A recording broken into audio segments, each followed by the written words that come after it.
indivisible, with liberty and justice for all. Good evening. Good evening. Can you hear me? Are these on? They don't sound like they're on. Okay. Can you hear? Can you hear? Can you? No. No, mine's off. No. So we will try to project. I'd like to call the meeting of the county commissioners for December 19th, 2018 to order. Is there any public comment to come before the county commissioners tonight? Board members, is there any new business to come before us tonight? Next is approval of minutes and warrants. We have minutes for November 28th, 2018. Any changes or amendments, or is there a motion to approve them? Motion to approve. Is there a second? All those in favor, Aye. aye. Opposed, no. Approval of payroll and treasury warrants for December 2018. Is there a motion to approve them? Motion to approve. Is my Second. mic working? Resetting it right now. Oh, okay. All those in favor, aye. Aye. Aye. Next, we have a public hearing to consider applications for the Nantucket member of the Steamship Authority Governing Board and to make an appointment. Libby, I'll open the public hearing and ask you to. We did public comment. Is there someone who has public comment for an item that's not on the agenda? No, for selectmen. Okay. Go ahead, Libby. This is a public hearing that the board typically, the county commissioners typically has every 3 years for the Nantucket member of the Steamship Authority Board. We've advertised for it. There is one applicant. The microphones aren't working, so we're doing our best. They're working on the microphones right now. We'll just try to speak up. I'll try to really project loudly. There is one applicant for the Steamship Authority Board. He is present. He may want to say something. The board may want to ask some questions of him. And then the typical protocol would be the board will vote on the Steamship Authority Board member. So we have one applicant. I don't know why I'm doing that. We have one applicant, Rob. I'm sure he's here. Would you mind coming up and just telling the board maybe a bit about your tenure and what you see coming before the Steamship Authority in the next few years? After Is that mic working? it doesn't work. After reading the papers and listening to the news over the last couple of days, I've been asked multiple times why I would want to continue to do this. That's probably why I'm the only applicant. I look on it as a great honor and a privilege to represent Nantucket on the Steamship Board, and I would like to continue to do so. Great. There are some challenges obviously coming up, and I'm ready to get back to work. This is a public hearing. Anyone who would like to come forward, ask questions, speak on the matter, this is your opportunity to do so. I just have one comment, and this is really for our board too, and that was, I think Rob's referring to the results of a consulting study that was done, reported yesterday, and I know there's Steamship Authority's done a wonderful job. They've got a huge task, but what I resonated with me was the comments about the need for an aspirational vision for the Steamship Authority, more strategic planning, and more process management. And it really resonated with what our board's been doing over the last couple of years in developing our own strategic plan and developing a vision. So it can be done. If there's anything we can do to help you, we're here to do that. But I wish you the best.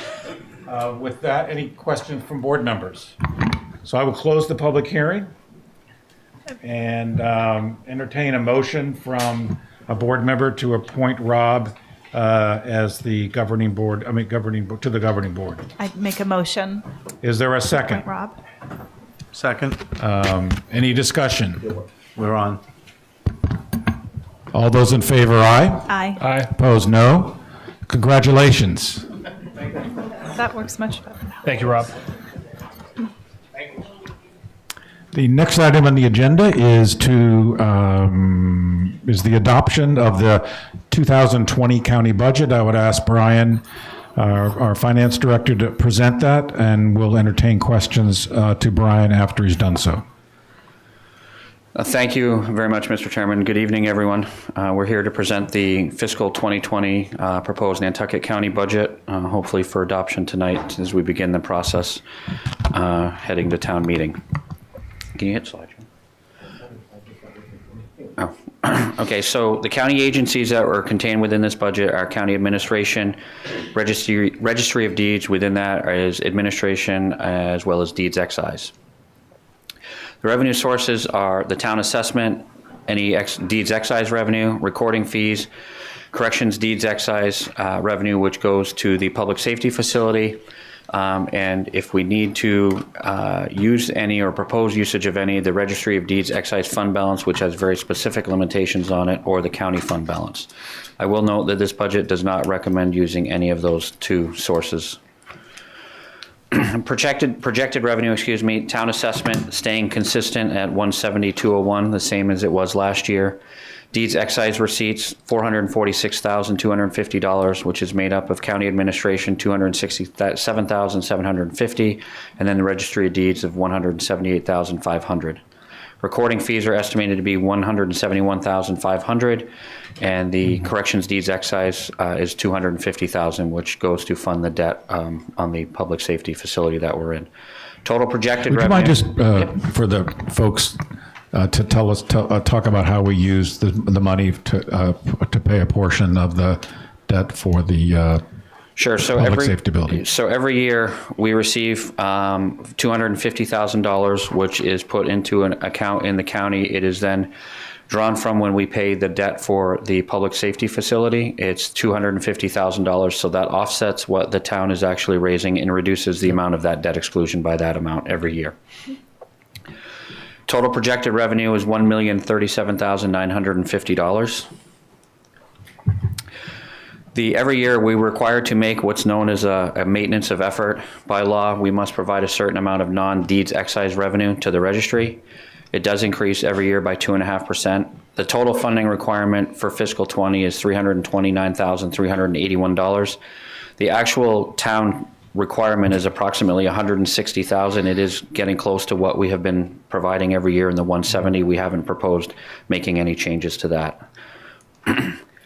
The projected expenses for the county, there are no employees that are funded through the county budget. There's $258,000 of expenses. Mainly those are for legal and professional services. The registry of deeds is $466,247. That's where the 3 full-time employees reside, and any administrative expenses or any special projects are related to deeds excise also come out of that budget. And then again, the public safety facility debt service in the amount of $250,000. We're projecting a need of $975,211 to operate the county budget in fiscal 20. This slide compares last year to this year. As you can see, there's been a small reduction within the payroll because there's been a reduction in last year we had budgeted for some temporary work, which the registrar said that we may not need this year, so we were able to reduce there. And there were a couple special projects that we were working on this year that are not actually going to be required to be funded next year. So there is a reduction of about just under $30,000 there. So the next steps are hopefully adoption by the county commissioners tonight, at which point we will then go to the county review committee, which is the finance committee, for review and their adoption of the budget at their meeting on January 22nd of 2019. Thank you. Questions for Brian from the board? I have none. Is there a vote? Is there a motion to recommend the adoption of the county 2020 budget? So moved. Is there a second? Second. Any further discussion? All those in favor, aye. Aye. Opposed, no. Thank you, Brian. Thank you very much. Let's see.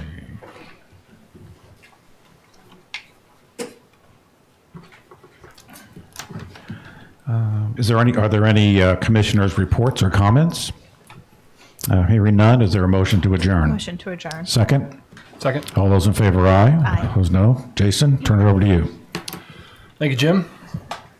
call to order the December 19, 2018 Select Board meeting to order. No changes to the agenda. Announcements, Libby?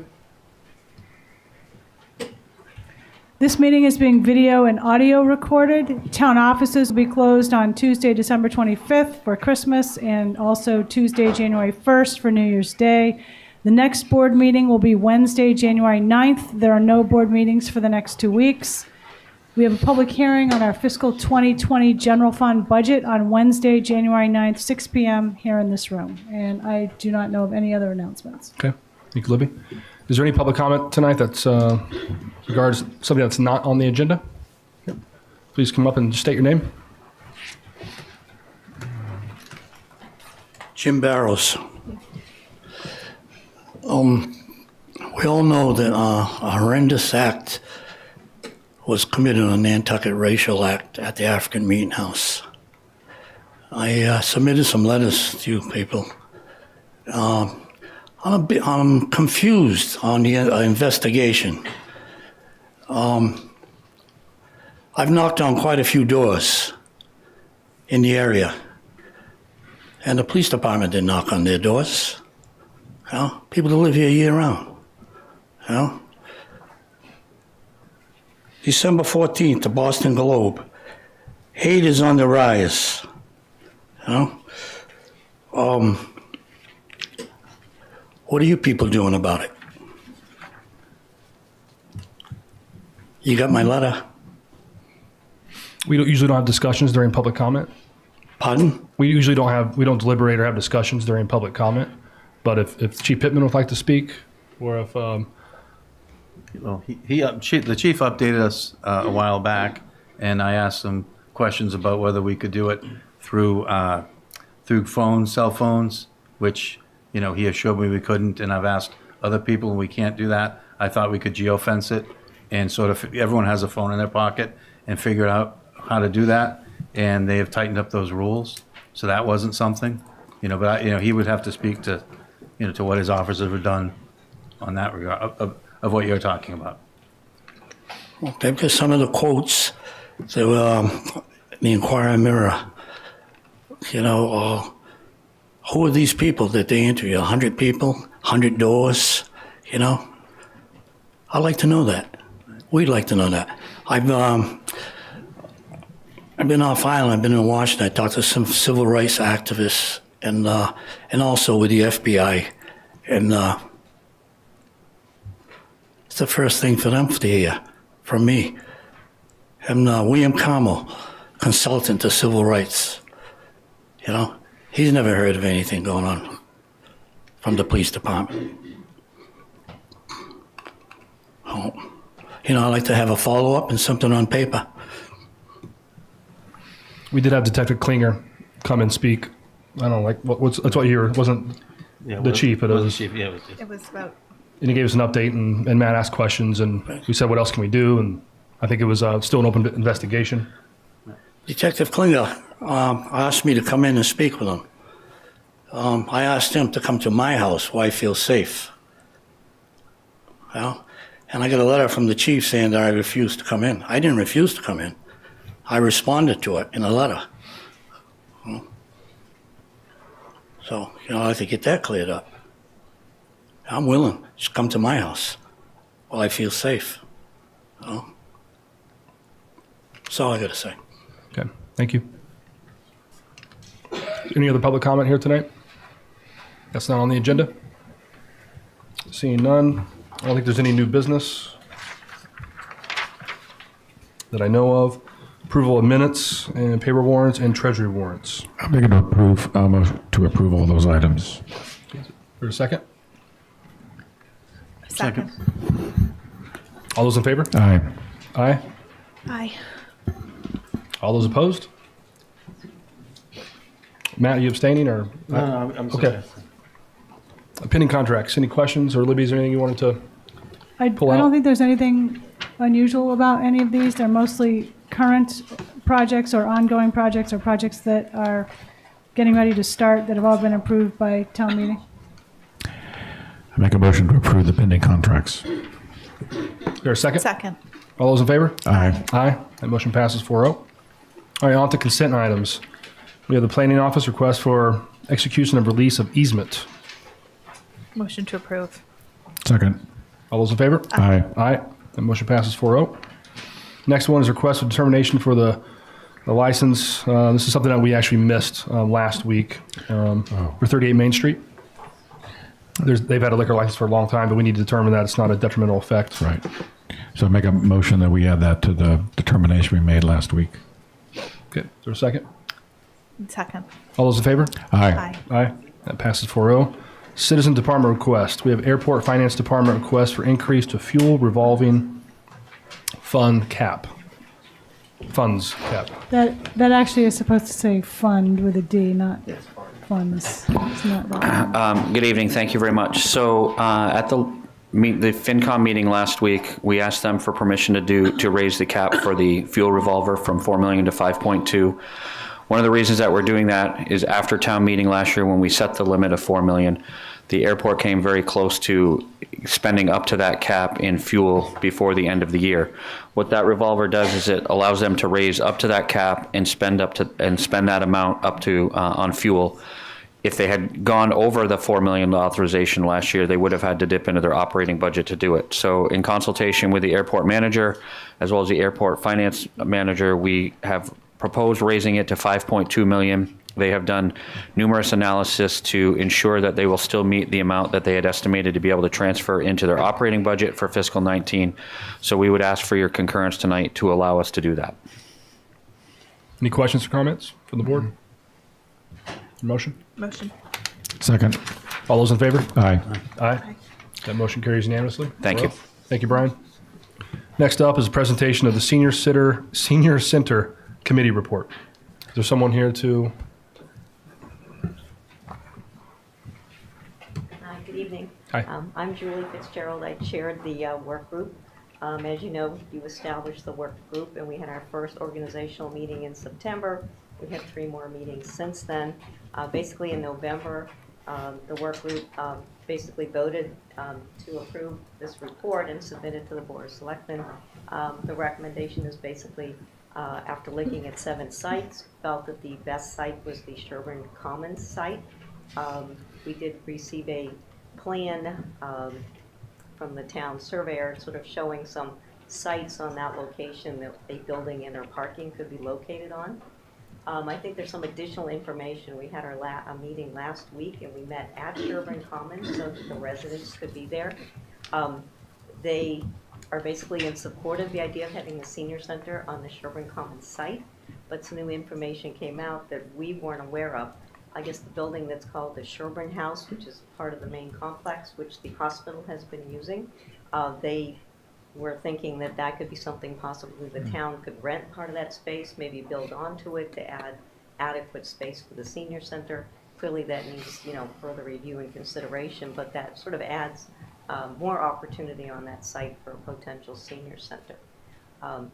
I think in the report we did give you the information about the numbers of seniors. The existing building was built in about 1985 for about 200 seniors. There's well over 600 seniors using it.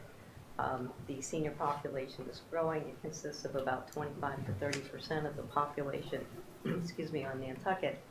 So we feel that at this point there's not adequate space so that you can have multiple programs or adequate programmings. At times seniors cannot participate in the exercise programs with the site now. It's not adequate. It's in a flood zone. We're concerned about what's going to happen there. We can't expand on the site. We did do a comparison of about 7 sites, including the current location, and again, that's where we came up with this. Sherburne Commons is the preferred site. So, and we're also basically asking the Select Board to support a warrant article for the 2019 annual town meeting, requesting some funding to further review the site and design plans, and basically coming up with some budget numbers for construction. And I know some other members of the committee are here. And I think just so that people in the public know, there were 7 members of the work group, 2 from the Council on Aging, Randy White and Vanessa Larrabee, Select Board, Don Hill Colgate, Capital Planning, Nat Lowell, Finance Committee, Peter Schaefer, the Nantucket Center for Elder Affairs, Jack Fritsch, and myself, and that was the board, or the work group. Yeah, I mean, we moved pretty quickly towards seeing that Sherburne Commons was a very clear path, plenty of parking, plenty of room to build this. And then we met with a representative from Sherburne Commons who was open to the idea because it would require an amendment to our lease with them because it contemplated an island home but not a senior center structure. But they seemed very interested in it. And Sherburne Common site would not require land acquisition for use for the senior center. And this current facility is clearly not adequate for our community. You know, the member unit might be a nice kind of ability to move pretty quickly. That's a nice, very nice area. It's obviously it's in great, well built. It might create some opportunity for you on interim while you develop a long-term solution. So, but I think in general the recommendations were great.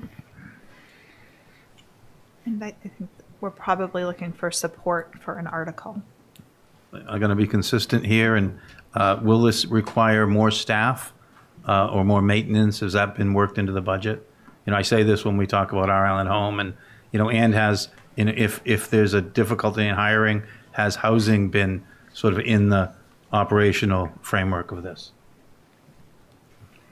I think the answer is if it's a larger facility, there may be additional staff needed, and clearly, maintenance and that type of thing if it's a larger facility. So I think the answer to that is yes. I think the town has sort of forgotten that basically the town has a free lease for the current building it's located in, so it has not been absorbing a lot of the expenses that a town might normally be expending for a senior center. So I think there's definitely going to be some kind of an increase for both staffing and those kinds of expenses. And hopefully that would be built in part of what the funds would be used for, and doing an analysis would be to come up with some of this additional information. Right, and that's the kind of stuff that, people portray me as being negative about things, but I like to know what we're getting into before we get into it. And I wholeheartedly support this, but I want to make sure that we understand, what are the implications on staffing? Are we going to be able to hire people? If not, do we have to provide housing? And put all those things to town meeting so that the vote is on the actual facts, not just a feel-good thing, which we all feel good about, and then find out later that we can't operate it or can't maintain it or can't staff it. So I think, anyway. Well, okay, I think, again, part of the charge to the work group was to look in as well as to include potential housing. Again, it's sort of step one. So until we actually sort of get a little more detail on the site, have somebody looking at some design options. I mean, certainly if you were building a new building on the site, you could build in some, small apartments or something. And I believe there may be some other land areas on the Sherburne Commons site.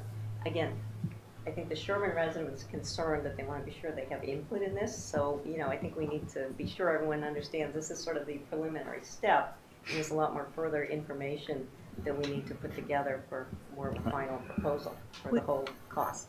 We did talk pretty extensively about kind of most new buildings that the town's considering should have some kind of inclusionary housing. And we also, on this particular building, talked pretty extensively about it being able to be used as an emergency shelter, that it's difficult at the school, and that building it new, we could really think about that and possibly get some funding from FEMA was something that we were going to explore. I think we also talked about trying to maybe using it as a polling place, as a site for something like that if we have adequate parking. We have been researching. There's a lot of information. There's Chatham is in the process of doing this. Falmouth just broke ground. I think Wellesley opened a center in 2011 or 2013. Their floor plans are actually online, so you can see what they've done. You can see the size of their buildings. Falmouth even has their budgeting for several proposed sizes and locations of construction. So there is a lot of information out there. It's then just putting it on for a Nantucket project. Jim? I just had a question on your request for a town meeting article. So typically, maybe not typically, but it sounds like those would include architectural renderings, and I'm just wondering why a special article versus going through the Capcom, which is another way we funded these kinds of projects, because it would be a capital item. It's gone to Capcom. It's in Capcom right now. They've actually come to Capcom. Okay, so why do we need a separate article? Why isn't it just in the capital article? Mr. Chairman, I think there is just a bit of a not full understanding of the process, and this would not be a standalone, unless the board wanted it to be. This would not be a standalone article. This would be one of the projects that's contained within the motion to the capital article. Okay. The group did come to Capcom, and there was some discussion about it. Okay. We've put in a placeholder number of $150,000, mostly for site design. That's not enough. That number will not cover construction, but it will also not cover full design Design, of a complete facility. But we are going to be looking at Chatham and Falmouth as Okay. current projects. Chatham is just ahead of us. They appropriated either 100 or 150,000 for site design at their 2018 annual town meeting.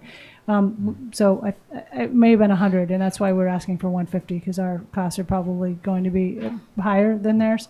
But that is definitely a model to look at and a process to look at. So this is the start of a much larger project, which will include a lot of the items that, Matt, that you mentioned, and the group identified these other couple of things that we didn't even have considered early on, like the shelter and the potential for a polling place. But housing, maybe not even for the people that are working there, but other town employees.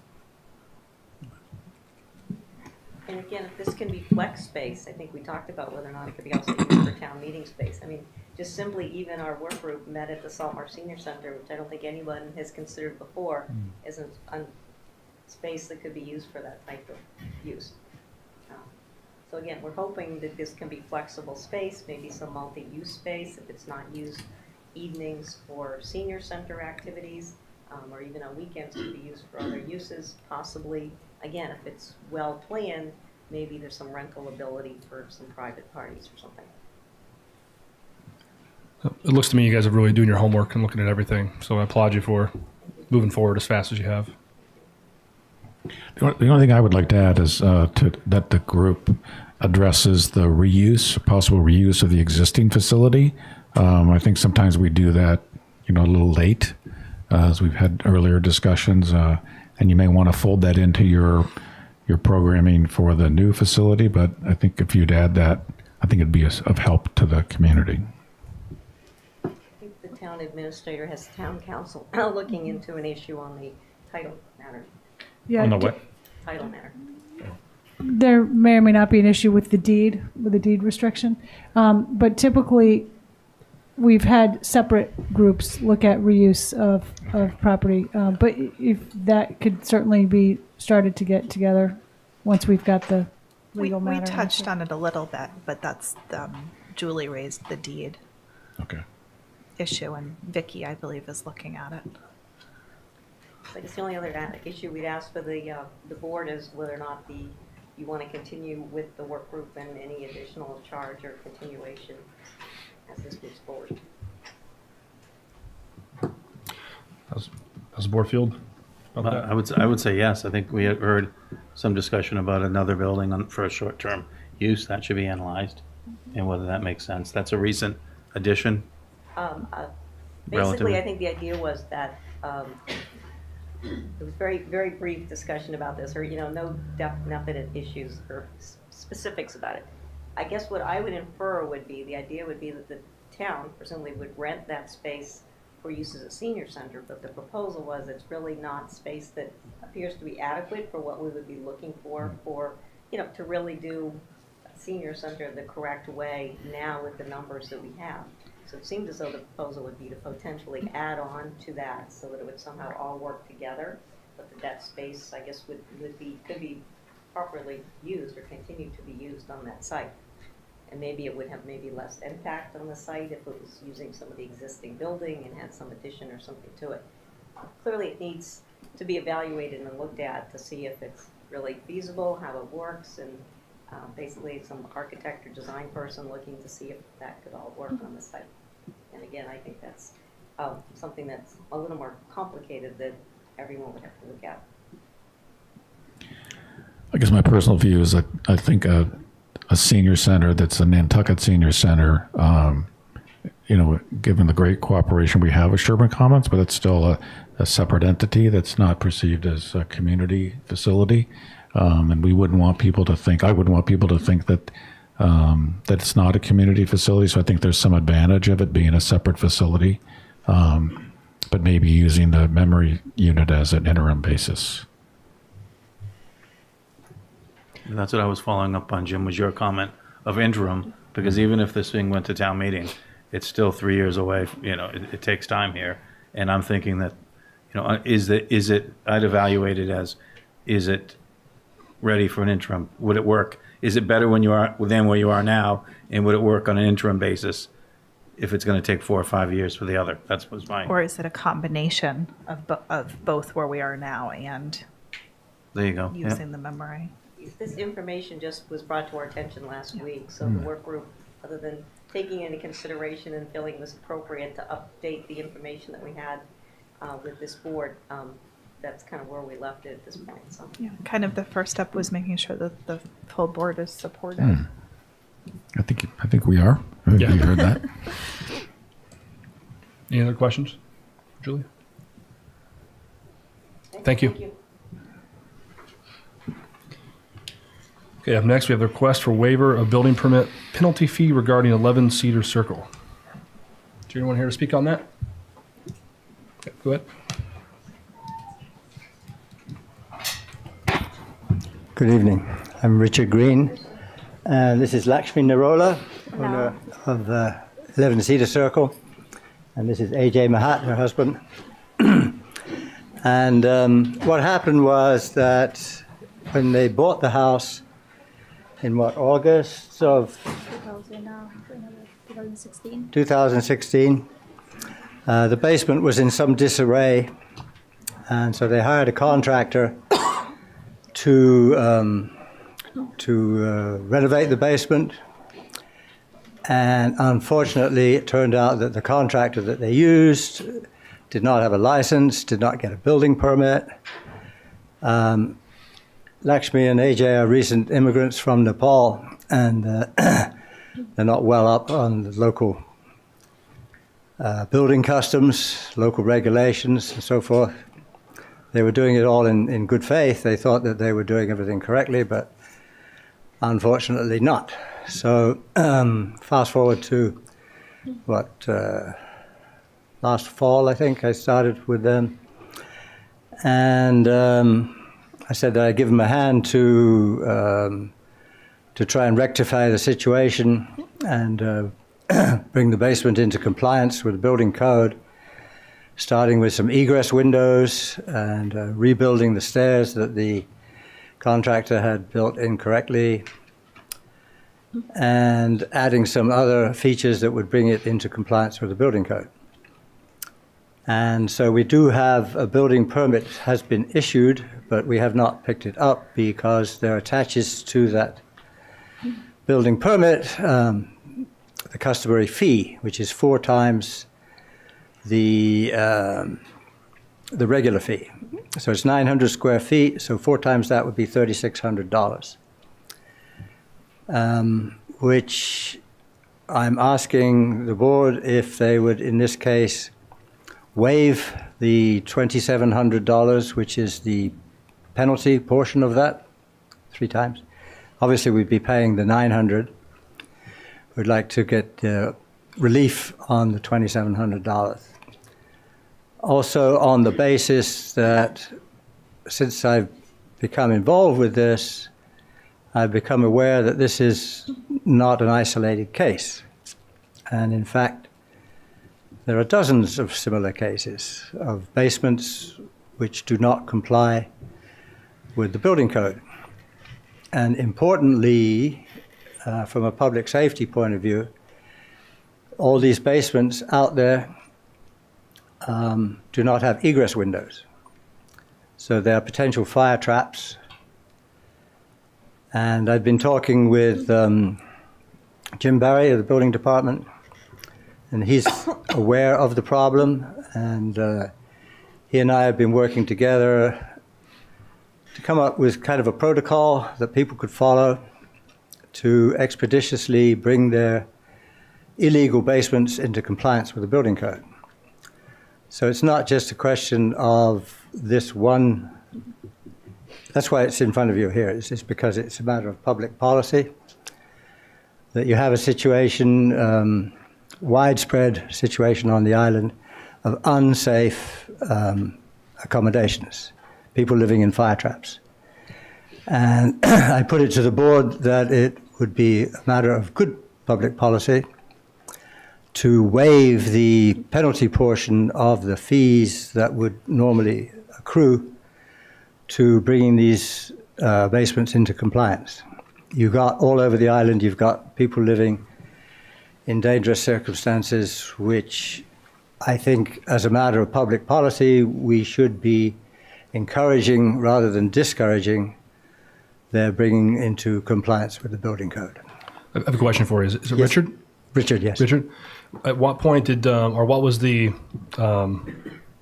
what made you go and get the building permit? What triggered that?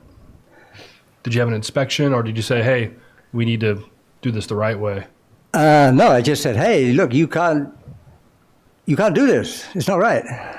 You know, they didn't know. You know, they don't know. So you were just visiting? You were just... Yeah, I was actually looking for a room. Okay. And I'm like, ooh, I'm not staying here. You know, they're like, what's an egress window, you know? To me, it's a little, this is tough for us because if we were to waive this, we're going to have a line out the door waiving all different fees. And so that's why I'm asking some questions. Yes. Like, how was this triggered? Did you come forward on your own? Yes. Or did you get caught? No. No, I said what we need to do here is to bring your basement into compliance with the building code. And then it slowly has dawned on me that this is a wider problem. And I think contrary to what you are suggesting with your recent remark, I think it would be a good thing if you had a line out the door of people wanting to bring their basements into compliance. If that was the case, yeah. Jim, you had a comment? Is the space currently occupied? No. No, okay. So I know from the Board of Health perspective, when we get complaints about these, we go and make a determination that it's not fit for habitation. Yeah. And so that's been a practice we've been doing throughout the island, because not only is it perhaps the egress, but there's I'm not sure the technical term, but there's often too many people living in those basements. Yes. And so it's not just a matter of egress, it's about the overpopulation of people living in. So it's a little more complex than that. I know, yeah. It's a problem. But it seemed to me that a very good start would be the public safety aspect. I think we can break, I'm thinking of this in two ways. I'm thinking, first is what do we do tonight? And then second, is this a good idea? And I would say, looking at some of the waivers we've done before, in this sort of case, we'd usually give half. Okay. We give about half. There's a couple in here that we've done that. So I wouldn't be worried about that precedent. And the question would be, we want to do further. And then I think we should talk about, the policy and putting that on for another night, because I think that is something that should be encouraged. It's not kind of like the sewer. We say, we'll give you less of a sewer fee if you get on in the next couple of years. Mm-hmm. I think it would be something that we could put in place. And I do think you have a really good point, because I know a lot of people who have been in pretty bad situations. So it would be a good way to encourage it. So I agree with you and encourage people to do the right thing. So I would like to give at least half, or maybe all of it, what they're requesting. So I just the only other request that I've seen where half was given, it came as a recommendation from Plus, Matt. So what is Plus's recommendation for this? I believe someone here from Plus? Leslie is coming. She was detained at the Building Okay. Builders Association meeting. I believe they are sympathetic, and I don't know that I have an exact recommendation, but she and I did discuss the half, waiving half of it.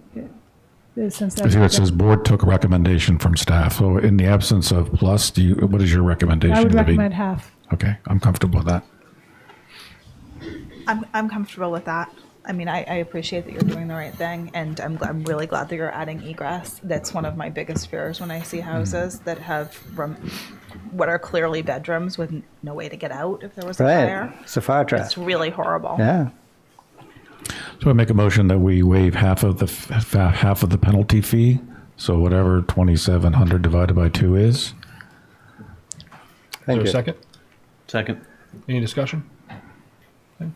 All those in favor? Aye. Aye. I pass 4-0. Thank you very much. Thank you. Thank you. Thank you so much. And then I would like to, just for Jason and for you guys, is to put this on as an agenda item in the near future. I think it's a positive thing that we could be doing. To come up with some policy. Yeah, so incentives. some policy.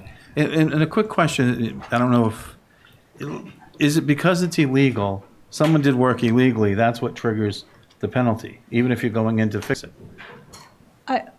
I don't know every single detail here, but it sounded like from the information that Mr. Green initially provided was the homeowners hired a contractor who did not get the proper permits Right. for them.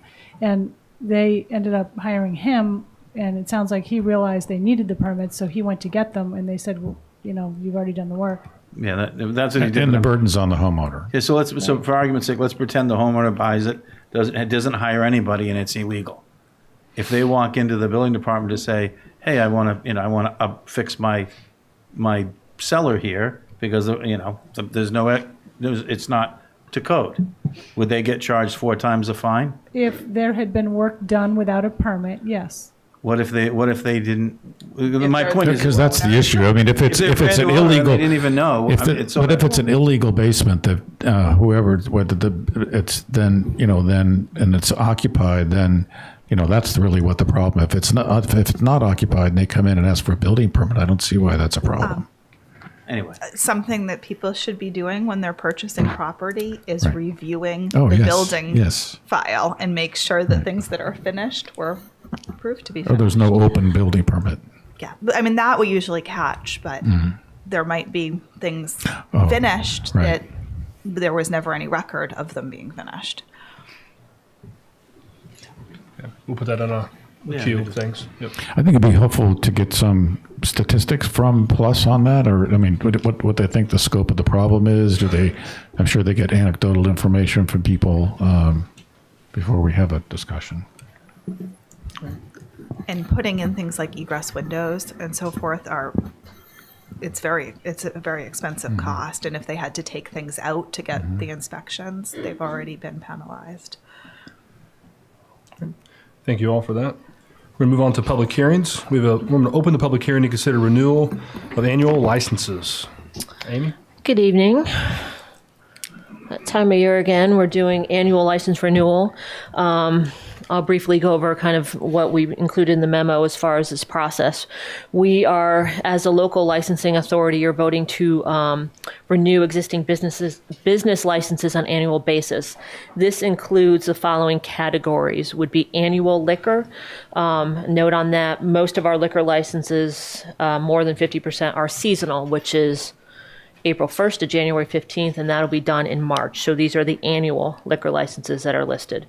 Common vicular, which is the food service, entertainment licenses, motor vehicle sales, rentals, open air parking, mobile food units, and flower, produce, shellfish vendors. In consideration of renewal of these existing licenses allows for, again, the process to begin. Your renewal tonight is renewing the licenses so they go into where they have to meet the conditions to be issued. So there's a difference between renewal and issuing. Tonight, you're not going to suddenly issue all the licenses. They still need to, for instance, a restaurant need to give us their health permits. They need to have their COIs, their inspections, fees, and that sort of thing. Once you vote this tonight, they can come in and complete that process. So just to make that clear as well. Couple other notes: alcohol licenses are entitled to be automatically renewed if they are for the same type of license and location. In order to deny renewal for some reason at renewal time, the licensing board cannot simply vote to not renew if there's any issues that come up, but needs to provide notice and a hearing. That also is for things such as entertainment licenses. Again, if anything comes up in this public hearing, if there's any comments, anything that's brought up on a specific license, in order to make any changes to those licenses, we would have to schedule a separate hearing and deal with that on an individual basis. So I don't know if there's any questions on that process at all, as we do each year. The local licenses, there's not the same type of statutory restrictions or limitations on adding conditions, so there would not be a legal problem should something come up for one of those. I've included as well for you, including the list of renewals. Our usual list for liquor, the violations that occurred this year, which we voted on earlier, and those conditions, and any other type of violations that came up as well. And we have a few licenses liquor-wise that are not renewing, which are listed, and you will need to sign off on this certification for the state as well. And those include Atlas, the Boathouse, Station 21, and Sushi by Yoshi. Those will not be renewing, and that's why those are not included on those licenses. So any other questions for you on this? Just the Island Kitchen report for their So, tank. We do that correct. later. So we have been going back and forth on that. That didn't really materialize. They started with us and gave us a few different dates that they were going to do. They ended up doing, I think, a pig roast type of thing and another type of family evening, but they did not have the main entertainment and the 15 dates at all. There was just 2. It's something that the way it was written, they would have to come to us again this year to discuss any plans, and we would have to go through that again. For everybody, this was for the block party. When we Yeah. allowed it, we said we'd like to come back and hear how it went. Correct. So I was asked for a report, and I said, I don't have anything to report. So I didn't really know what to say other than, they did come to me, gave me a few dates, but it didn't materialize the way they really were planning. So if that comes up again, we will have that discussion for sure. They can't just go and do it. They would have to. Right. And there's no complaints. No, and again, Yeah. no, we've never had a complaint against them. And I went over for the other 2, and it was just a normal evening, kept within there. So, but we will discuss with them again their plans for this year. That's the only question I had. One I had is it was last year, the year before, one of the discussions was, should the seasonal licenses be shorter? Because they're just closing for the 3 months where everyone loses money anyway. Correct. And so we asked, I think we were saying, were you guys going to look into that and come back to us with So we a could, recommendation on whether that should be Correct. different? And we should come back that we would like to come back with that as far as recommendations on the liquor licenses and an entertainment policy, which we technically don't have, which we have worked on that. We're looking for hopefully a building commissioner soon too, so that they can weigh in on the occupancy issue. But the seasonal, yes, we have that discussion because there's a lot of annuals that are having trouble staying open year round, and they're closing to such an extent that it would be a seasonal. And we don't want to necessarily force them into being a seasonal, but we have to kind of figure out where that middle line is. Seasonal, you do have the ability to shorten up that time. It's April 1st to November 30th, or April 1st to January 15th, or any portion thereof. Seasonal is a lot easier to work with, and we have the largest seasonal licenses in the state. No one has close to as many, so we're a very unique location in that respect, having both of those by far. I just have to make my normal disclosure. I filed a written disclosure a number of years ago now that my family does laundry for some of these businesses, but it's so broad that it's not detrimental to my decision making. Yes. And I sell a lot of them bread and drinks Yeah. and the same thing. Yep. I think the disclosure is all that we need. You got anything, Jim? No, I go there a lot. I mean, I don't know if that counts. Is there a motion? Oh, sorry. Is there anybody? It's a public hearing. Excuse me. Does anyone like to speak on any of these licenses? Okay, hearing none. I'll close the public hearing. Pleasure of the board. Motion to approve. Second. All those in favor? Aye. Aye. Aye. That motion carries 4-0. All right, we're going to open the public hearing to consider an application for mobile food unit for Orrin Moore at 2 South Beach Street. Great. And I have to recuse myself because I own property down the wharf that directly impacts these guys. Okay. Potentially. Great. So, as you said, this is a mobile food unit application for the applicant runs Oren Moore location on South Beach Street and asking for a mobile food unit license for catering and also a location at his facility. And this is where the discussion is going to be. They are the owner and operator, again, of Oren Moore. They would like to, in addition to possibly catering events and that sort that mobile food units are used for, is to serve a late night menu from the private parking location adjacent to the restaurant at 2 South Beach Street, which we have some photos of that as well. It is determined the location right next to them. So zoning has determined that this proposal will be classified as takeout, which is allowed by right. However, in 2016, we put through the select board mobile food unit regulations, one being that mobile food units should not be within 500 feet of other food establishments, licensed food establishments. Obviously, this is in a location that is heavy with those food establishments. We put in some maps there. Maybe 10 or so are going to be within 500 feet. So the discussion is twofold. One, an application for a mobile food unit. We don't have an objection to that for this. They have a commercial kitchen and they have the ability to operate as such. The discussion is going to be on this one location. When we do a license, it's going to be, obviously health and fire and those types of inspections, but also locations. And in this case, it would not be within the regulations to be within 500 feet. The applicant is here. I'm going to allow him to speak as far as what his plan is. If there was a discussion and a consideration to look at these regulations, that would be a separate hearing. Again, if there was going to be a change or something of that sort, it wouldn't be made tonight. What would be made tonight was another hearing of that sort of thing. So I think he should be allowed to speak and understand what his plan is. He can be approved a mobile food unit license to operate as a catering or private locations, but a location is a separate part of the license. Does that make sense? How I said that? It does. It kind of makes me want to make sure we keep it light tonight on the comments because we would have to change the regulations if we wanted to have it on their location. Correct. So it's almost a moot point right now. It's a separate agenda item. Correct. And it was difficult kind of taking this on and deciding, do you say straight, no, this can't happen? But he, has the ability to apply for the license itself. And that I can't, I'm not going to stand in the way of. So again, I thought they should be allowed the ability to discuss their plan. This is really a question, maybe I don't know if it's for town council or for Amy, but if I came in and didn't meet the requirements of whatever, whether it's a liquor store or whatever, based on location, would you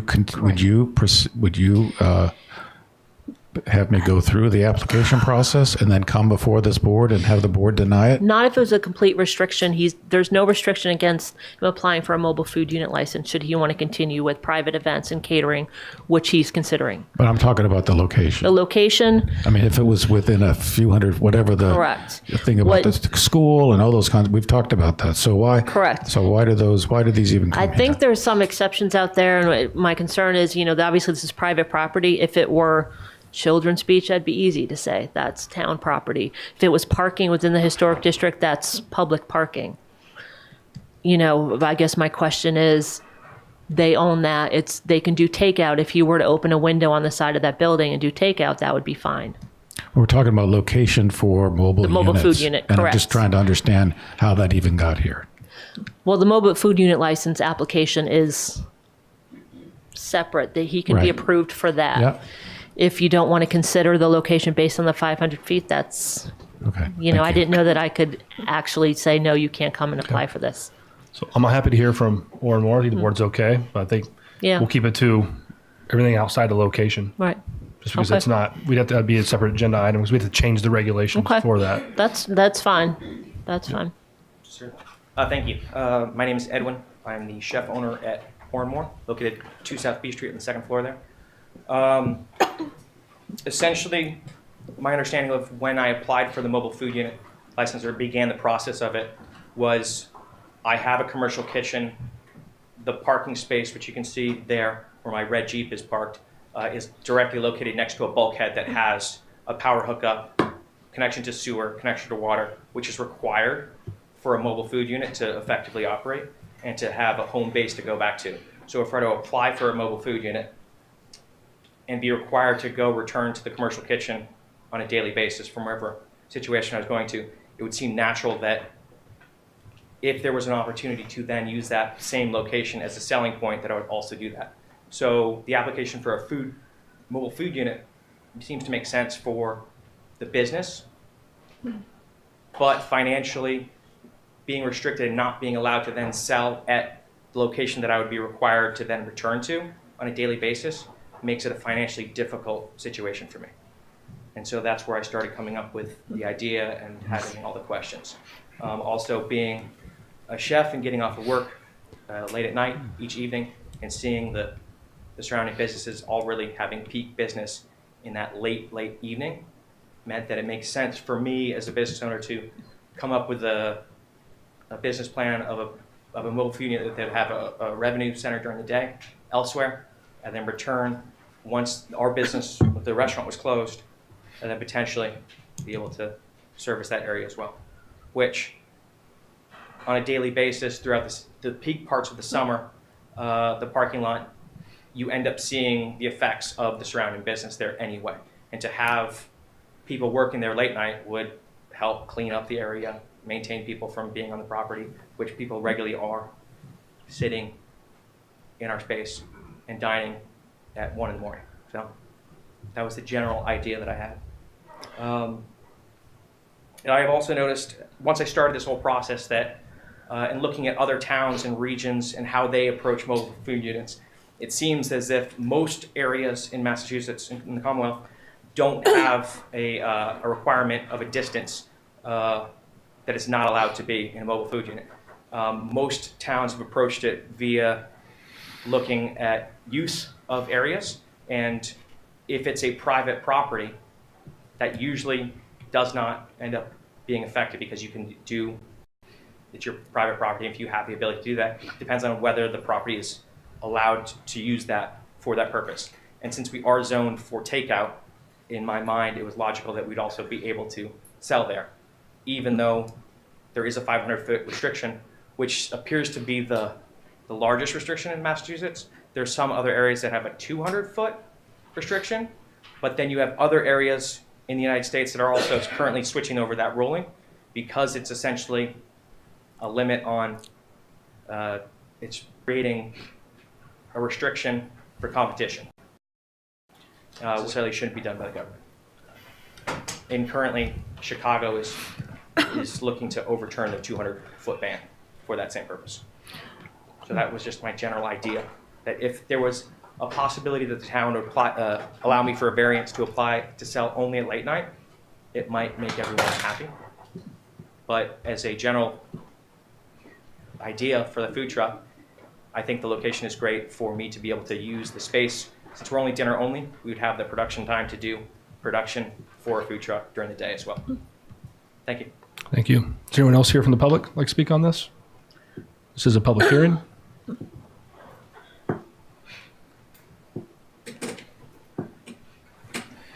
Good evening, David Gray, sewer director. He did spark my attention when he said hooking up to the sewer. That's going to have to be an approval process and permits and everything else through us. And also anything within 10 feet of the building falls under the Mass Plumbing Code. So there could be another issue. Okay, thank you. Mr. Chairman, I just want to note, we received 5 letters in opposition of this and had several calls and visits from people in opposition. Mm-hmm. Yeah, we're not really outside of the agenda wording, but it's when you think about the regulations, it can't happen. So if we were to even consider this, we would make a motion to, I would think, approve everything else for the mobile food unit, and then the location would have to be taken on a separate agenda item because it's a regulation that it can't happen. I'm not sure. Is the Island Kitchen catering truck, can they can never serve, or did we allow it for their block parties? We did allow it. So I think we've already broken our That's policy. why, I think when that came through, that might have been before me, so I can't speak exactly, but from my understanding that it was at one point used for takeout. along his side there. Could you, I think that maybe that's, if you're not sure, It's maybe a that's special, yeah, something. No, but there it was has a to be used takeout. Maybe for, that's something you can get some more Yeah. information about. but was it a was used for takeout special window. event. Yeah. It was what? allowed. There was a takeout window on the. Yeah, there was a takeout window there, but it was allowed for it when he went through the special event process. Special events, not on a routine basis. Not on a routine basis, Okay. no. What you mean the block party? What you mean the block party? Yeah, correct. 'Cause correct. their It was truck- only a few times this Their truck was season. there and Correct. it was serving, yeah. Correct. So I guess I have a question for town council. Is this, are we, is this an application that's complete in terms of the, when an application is filed that doesn't meet the guidelines? What's the status of the application when it comes to the licensing person? Is it, do they say, well, this isn't complete, but we'll move it forward? Or do they say, I'm sorry, you don't meet the guidelines and,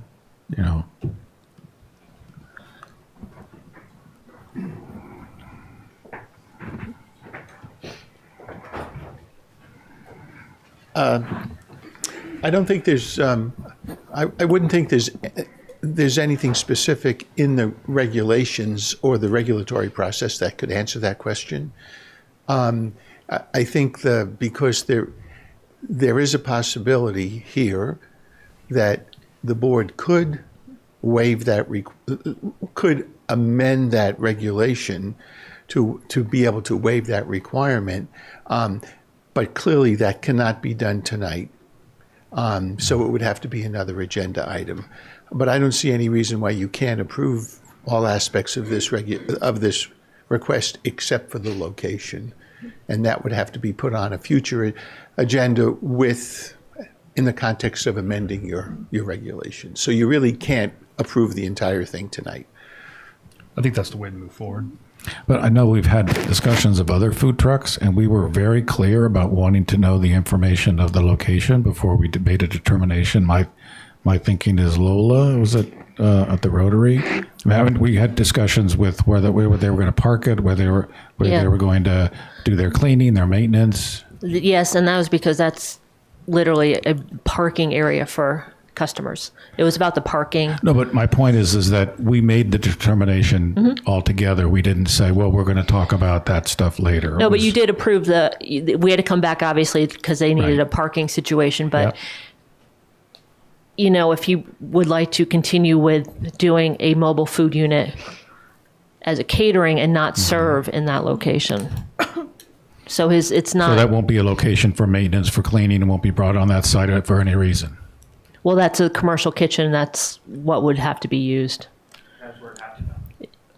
Okay. Yeah, it would have to go in for commercial, and that's what people use Nautilus for commercial kitchen. People use, as far as that's concerned, all this because they have to have a commercial kitchen for that, Okay. but not for service. Right. It's a private parking spot, right? Correct. And Lola, the example, that was all Correct. private as well, but it was Private, yeah. It was I see all what Jim's customer saying. He's parking. asking, why do we talk all that Correct. about Lola Burger? There's restaurants all over downtown that are commercial kitchens for mobile food units. Downtown doesn't have a parking requirement, Right. Right. so those spaces aren't tied to any of the businesses. Correct. Okay. Well, we've closed the public hearing. If we have it, we're closing it now. What's the pleasure of the board?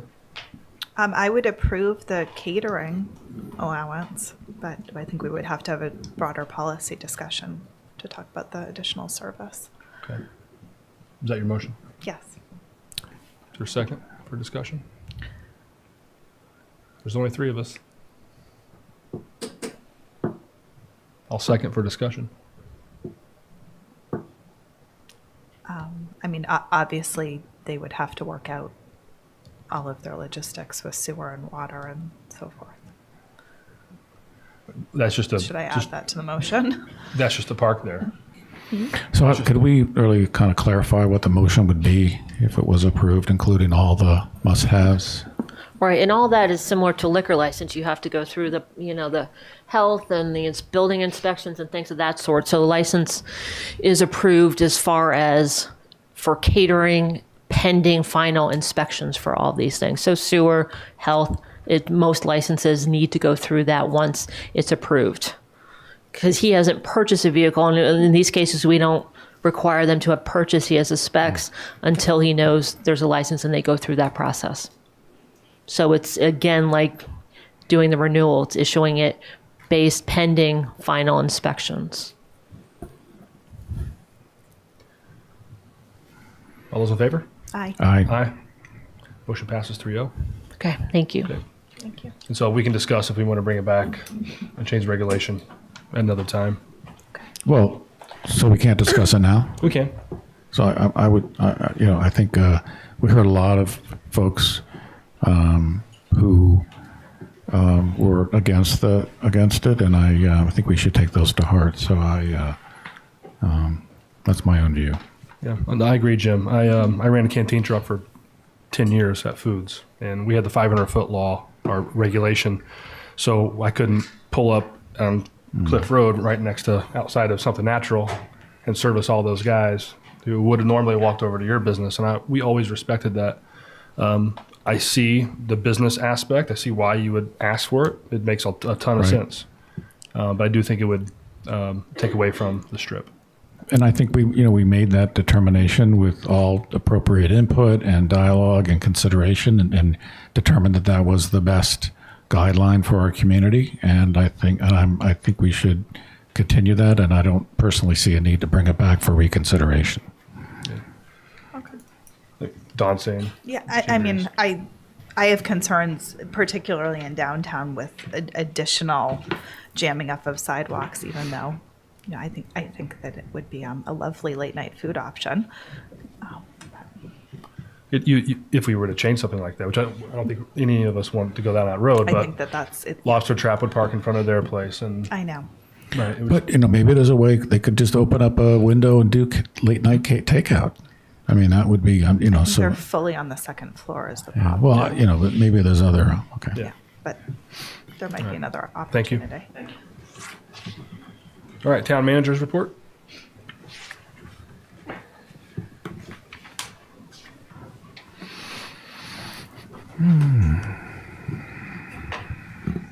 Okay, the first item is a staffing study. I just want to say a few words about it. A proposal for funding a townwide staffing study was introduced in the fiscal 17 budget process and approved in the fiscal 18 budget. According to a Boston Globe report in March 2015, Nantucket was, at that time, and probably still is, one of the fastest growing towns and counties in the country, with multiple large housing and other projects occurring. Town resources need to be able to meet demand for town services. That was a discussion that we were having at the time, which we are still having. Over the past 10 years, we've added, reduced, consolidated, and reorganized staff the best we can with our own internal experience and with understanding of town operations to address not only service demands, but regulatory requirements and other legal mandates. We know that initiatives and priorities and projects can become stalled due to workload of key staff. We are hoping that, and we believe that the staffing study will help inform current and future budgets. We do anticipate it being updated from time to time, and if particular programs or other initiatives are introduced that may require more staff that aren't referenced here, obviously that has to be taken into consideration. Last spring, following a procurement process, we engaged the Novak Group to conduct the study. You are familiar with the Novak Group because they helped with the strategic plan. Julian Novak and Michelle Ferguson are here tonight from the Novak Group, and Julia is going to take us through the study. There is an executive summary. Yeah, hopefully you've all had a chance to read it, and it's a pretty comprehensive report. It's over 200 pages. It has over 100 recommendations, and Julia's going to take us through it.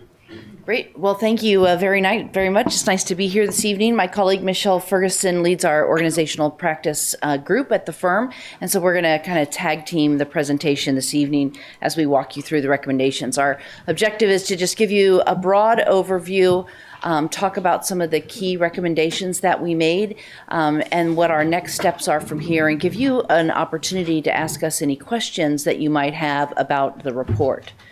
So just kind of stepping back and what's the context of this. So the town manager mentioned that there was an RFP process to have a group come in and do a staffing analysis. And it's, the question is, how many employees does the town need to provide services to the residents? And it seems like that should be a pretty simple conclusion to come to. The layers of complexity that you add to that, we would first say, is that your staffing levels are a reflection of the service levels that you all, as a board, from a policy perspective, have decided to provide to the residents and visitors of Nantucket. And so that is kind of a baseline. Here is the service level that we are hoping to provide. And then on top of that, there is the opportunity within those service levels to really look at the organization and it's how efficient it is with the resources that it has to kind of maximize those resources. It's not uncommon for there not to be overt policy statements about the service levels that an organization wants to provide. When we're doing this, you know, they grow up over time. We have certain expectations, though. When we pick up the phone and call 911, we expect people to respond. When there is snow, we expect people to make it go away. When we turn the faucet, we expect for water to come on, etc. And so those are the types of expectations, often unstated and not particularly clear, that you all then translate through your budget process into certain staffing levels. So we went through the organization, looked at the existing structure, looked at the workload to the degree that there was data for us to review. And I think as you look at the 200-page report, there's a lot of reliance on our part on looking for data or policy guidance to tell you what the staffing level then needs to be.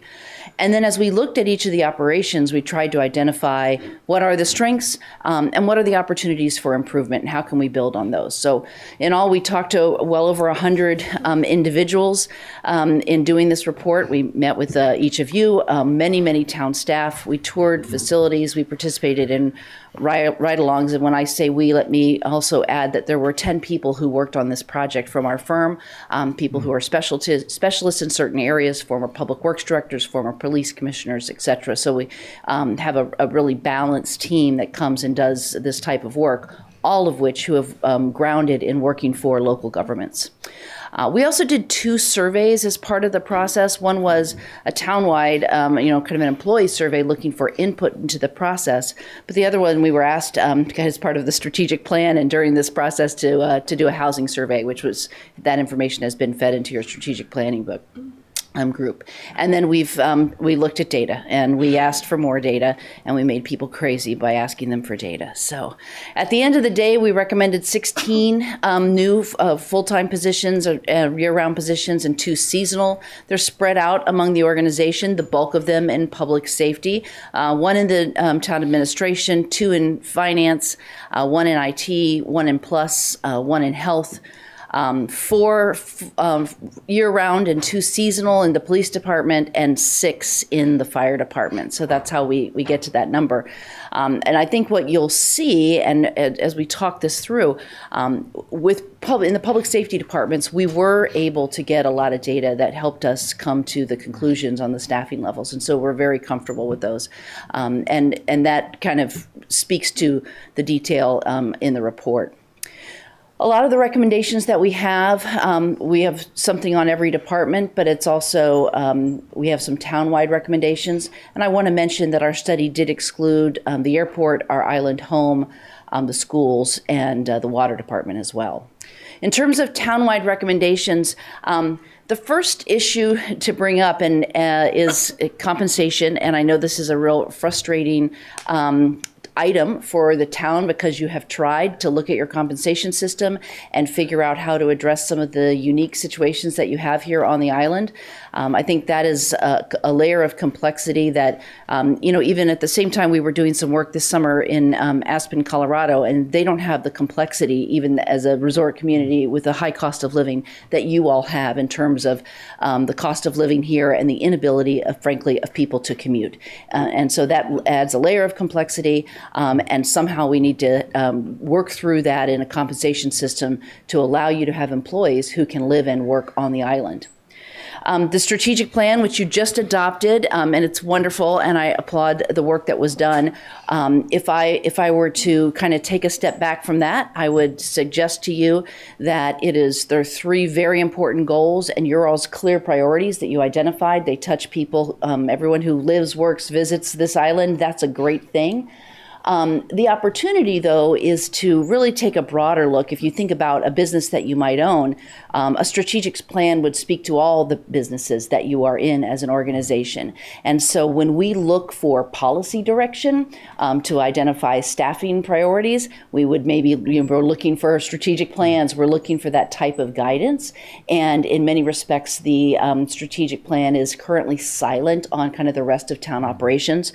So as you accomplish what you've set out to do in this first plan, that's where we would recommend kind of stepping back and broadening the scope of the strategic plan next time around.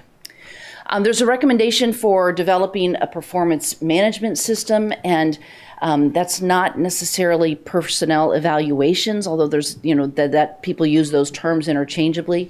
But what we're really talking about here is 2 things. One is what does the management, communication, and reporting accountability structures look like? What are the practices? How can we improve those to improve the conversations around accountability? And I think most importantly, what is the data that people are using to evaluate their operations? And that is where we found some opportunities within various departments to have more data. If there was additional data, it would have been more comfortable for us to have made additional staffing recommendations. I'm sure you will have departments who would like additional staff beyond the ones that we recommended. And from an operational perspective, I get their gut instinct. I respect that very much. And I want to make a recommendation that's based on data. And so the data helps people tell the story, and that really becomes the foundation of the performance management system. So that's, I think, a very important recommendation going forward, so that you all can make future decisions that you're comfortable are grounded not just on the good judgment of excellent staff, but in addition, it's grounded on the data that demonstrates the need and tells the story. I'm going to turn it back over to Michelle now to kind of walk through some of the other recommendations. Good evening. So obviously, as you all go through your budget process, you know that one of the greatest resources that you have in the organization is for your personnel. And so in addition to us, as part of the study, looking at where additional personnel resources are needed, we also looked at, as Julia mentioned, how you're using your existing resources. And importantly, how to support the staff that you have in place today and the staff of the future. And so there are a number of overall recommendations in the report that talk about things like workforce development and succession planning. How do you ensure that as you have natural transition in your departments, that the work that's done, the knowledge is transferred effectively from staff to staff, and that you have personnel in the organization that feel supported, that they have their skills developed over time, and that you have those training programs in place. Related to that is a lot about employee recognition and ensuring that those employees that are doing a phenomenal job for this community are acknowledged for the work that they're doing. Part of that also too is ensuring that they have safe work environments. There's a lot, I know that you all have talked about OSHA regulations, and certainly ensuring that you have a robust safety training program throughout the organization is another key recommendation that we have in the report. A couple of other town-wide recommendations I'll hit on. These are ones that, while they may seem out of scope for a staffing study, they have really significant implications for how resources are utilized in the organization. Records management being one of the top ones. Certainly, as you all know, I know this has come before you before, there are a tremendous amount of paper that is transmitted throughout departments, and ensuring a way of being able to digitize that, not just for the safety of those records long term, but also from a file management perspective. Clearly an important organization-wide issue.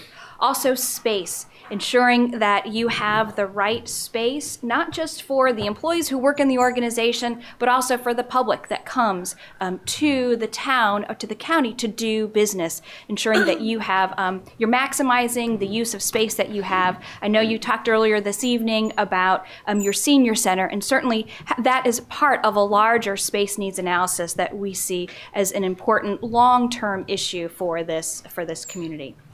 Next, what I want to do is, as Julia and the manager mentioned, it's a lengthy report. There's a lot of detail in there about each of the departments that was part of this scope. And so I won't obviously go through every single department in terms of the recommendations, but I just wanted to hit on a couple of the key highlights that may be a little bit outside of the specific staffing recommendations, but important things that we saw that we certainly wanted to make you all aware of. So the first department that I'll touch on is the finance department. What we found overall, really throughout all of the departments and all of the staff that we had the opportunity to engage with, staff was really almost to a person very engaged in this process, very informative in terms of responsive to our requests for information. And what we also found was a true passion for the work that they do here in this community. And I think that's an important attribute that you all, I'm sure you see that day in and day out, but as folks who come in from the outside, we certainly felt that and experienced that really through all of the staff members that we had the opportunity to talk with. Specifically, this is an issue that I think is not something we see in every organization. And so I think it's something that you as the elected officials should be proud of in terms of the staff that are committed to this community as well as this organization. In terms of opportunities in the finance department, obviously this community has invested a lot in your Munis system, and so we have some recommendations on how to continue to develop the utilization of that system. And importantly, in addition to your personnel resources being a significant portion of your budget, obviously your capital infrastructure is a significant budget expense that you have on an ongoing basis, and ensuring that there are plans in place to make sure that your capital assets are well managed and maintained over the long term is really critical. Could you skipped over decreased duplication of effort in core processes. Could you give an example? Sure. So we looked at a couple of processes within the finance department, specifically looking at payroll processes, transactional, trying to move from more manual processes to more automated processes, again, as a way of better utilizing your technology that you have in your Munis system and ensuring that you don't have too much duplication in your And did you look at, I'm not sure outsourcing, but did you look at other ways to perform that outside of the, okay. Thanks. Absolutely, definitely. In terms of IT and GIS, again, technology, as you all experience it in your life here with the board, as well as in your own personal lives, technology continues to evolve. And so this organization has done a great job of continuing to embrace technology, utilizing the tools that are available. And some of the recommendations there, again, are about how the IT department can help support Munis as a really important tool throughout the organization, and also looking at long-term planning for your technology needs. In terms of human resources, I hit on a few of these already about with regard to how to continue to develop the workforce and ensure that the organization is supporting the employees within the workforce. Some of those things really relate to employee training, particularly as it relates to supervisory training. Oftentimes people are promoted in positions, and one of the things that organizations really need to focus on is ensuring that supervisors have the right support, training, and skill sets needed to be successful in those positions. And so developing a robust employee training program, ensuring that all of your HR policies are kept up to date, and ensuring that you have tight position control within utilizing your new Munis system is another important recommendation that we've included in the report. Within Public Works, again, I talked a little bit earlier about the need to ensure the integrity of your asset management system. Obviously, infrastructure is a significant expense in this community, as it is in most communities. And we have a recommendation in there about creating a capital asset manager position within the finance department to help oversee the management and the budgeting process.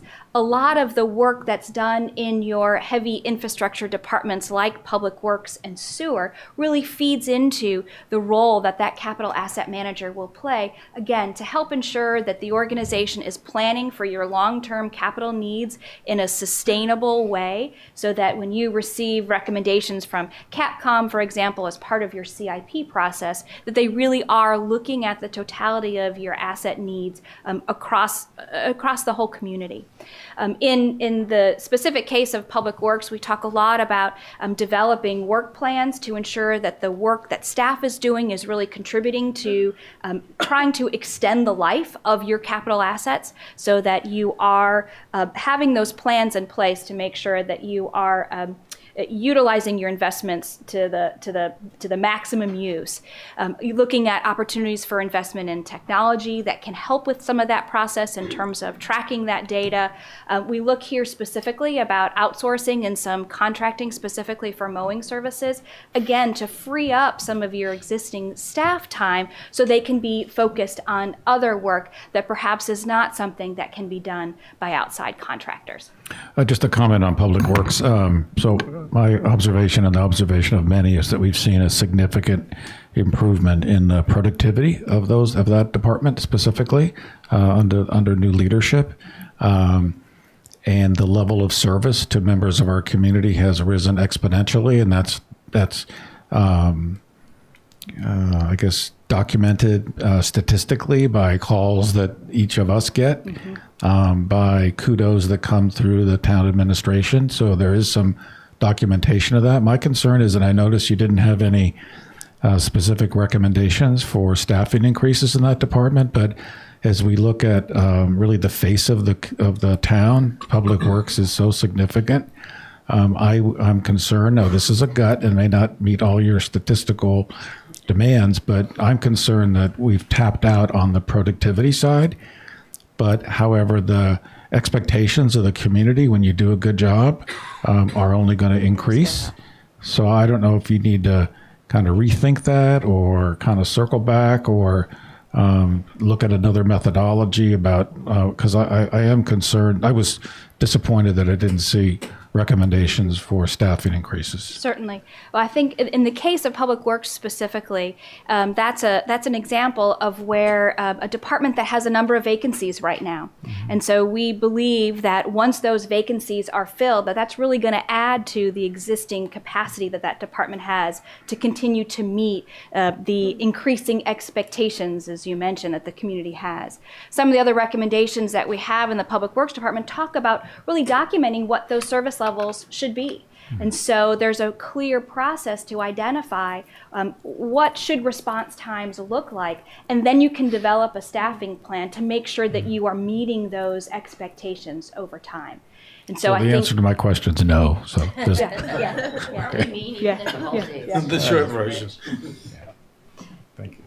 the next Sorry, department. Rob. No. The next department is sewer, and again, this is another place where we saw the number of vacancies really having an impact on operations. And so when we do our analysis, we look at what your allotted number of personnel is in a department, and so we make our recommendations making the assumption that there will be a time when you are fully staffed. This is the case in public safety as well too. Our assumption is that some of our staffing models are based on full staffing complements. We realize that how many of these departments are operating today. And so that really does speak to some of the overarching issues that Julia mentioned about cost of living and compensation related issues and housing that have a direct impact on operations. You can approve additional positions, but if you can't fund them, they're not going to have a direct impact on operations. And so that's really how we have to, as we make these assessments, we look at what your actual staffing complement is based on what's your budgeted authority for each of these departments, making that assumption that you will hopefully get to that fully staffed number and therefore be able to provide services that perhaps you may not be able to provide, or at least the level you're not able to provide today. That's certainly the case in sewer. Sewer is another example of a department that is really focused on investing significantly in infrastructure. You've made a number of improvements within your infrastructure and operations in sewer that have had direct service level impacts in a positive way. So many of our recommendations there are about continuing those practices, solidifying some of those practices, documenting those, and ensuring that you have, again, the data to show what your labor hours are, what your performance levels are, so that you know over time whether or not you may need to increase or to adjust your staffing levels. In the Plus department, this again, another example, I sound like a broken record, of where you have a couple of vacancies that once filled will have a positive impact on the department's ability to be more responsive to the community. We have recommendations in the report that talk about enhancing some of the administrative processes. The department has already done a lot to restructure some of the administrative support to really cross-train their employees so that it really does allow for better customer service for those folks who come in to do business with Plus. We've talked in the report about changing some of the scheduling practices, again, to be more uniform across each of the inspectors. And also Energov, another example of a technology investment that you all have made that we believe really has the opportunity to pay significant dividends, not just within internal productivity and efficiency, but also in customer service. You know, we expect, or we see in many communities across the country, a high expectation that when you are filing an application or applying for a building permit, that much of that work can be done online. And right now that's not fully implemented. And so part of our recommendation is to proceed with the work that I know that you all have approved for a contractor to help with that implementation process, again, from a customer service as well as an internal productivity standpoint. And I'll hit the public safety departments next. In police, again, I think the police department has benefited from a high job satisfaction in terms of their opportunities to recruit. Recruitment has not been an issue in the police department, but you all know that retention has been. And so in the absence of perhaps some of the changes that are recommended on the compensation side and the housing and cost of living side, we've made some additional recommendations in the report to look at other ways to enhance retention of your officers. There's a lot of information in the report about the cost of turnover. And so we try to be creative about other ways to really incentivize retention in the police department. Things like longevity pay, educational stipends, the use of take-home vehicles, things like that certainly do have a cost, but hopefully will have a significant impact in terms of the department's ability to retain qualified personnel. In terms of staffing specifically, we did do a detailed analysis, a detailed staffing analysis of the patrol operations within the police department. And essentially, we have recommended an additional officer position within the department to help change or really to enhance your minimum staffing levels. Not surprisingly, when you look at the calls for service that the police department receives, the number goes up very significantly in your high season, particularly June, July, and August. And so we have some options in the report for you all to look at adjusting those minimum staffings to be able to respond to the seasonal demands and also to maintain a high percentage of proactive time so that your officers are not just spent going call to call, but they have the opportunity to really engage with the community to do proactive policing within this community. I just had a question on what did you see in terms of vacant positions in the police department? Very high. Very high. Okay. And so our staffing recommendations related to the police department assume that you were able to fill those vacancies.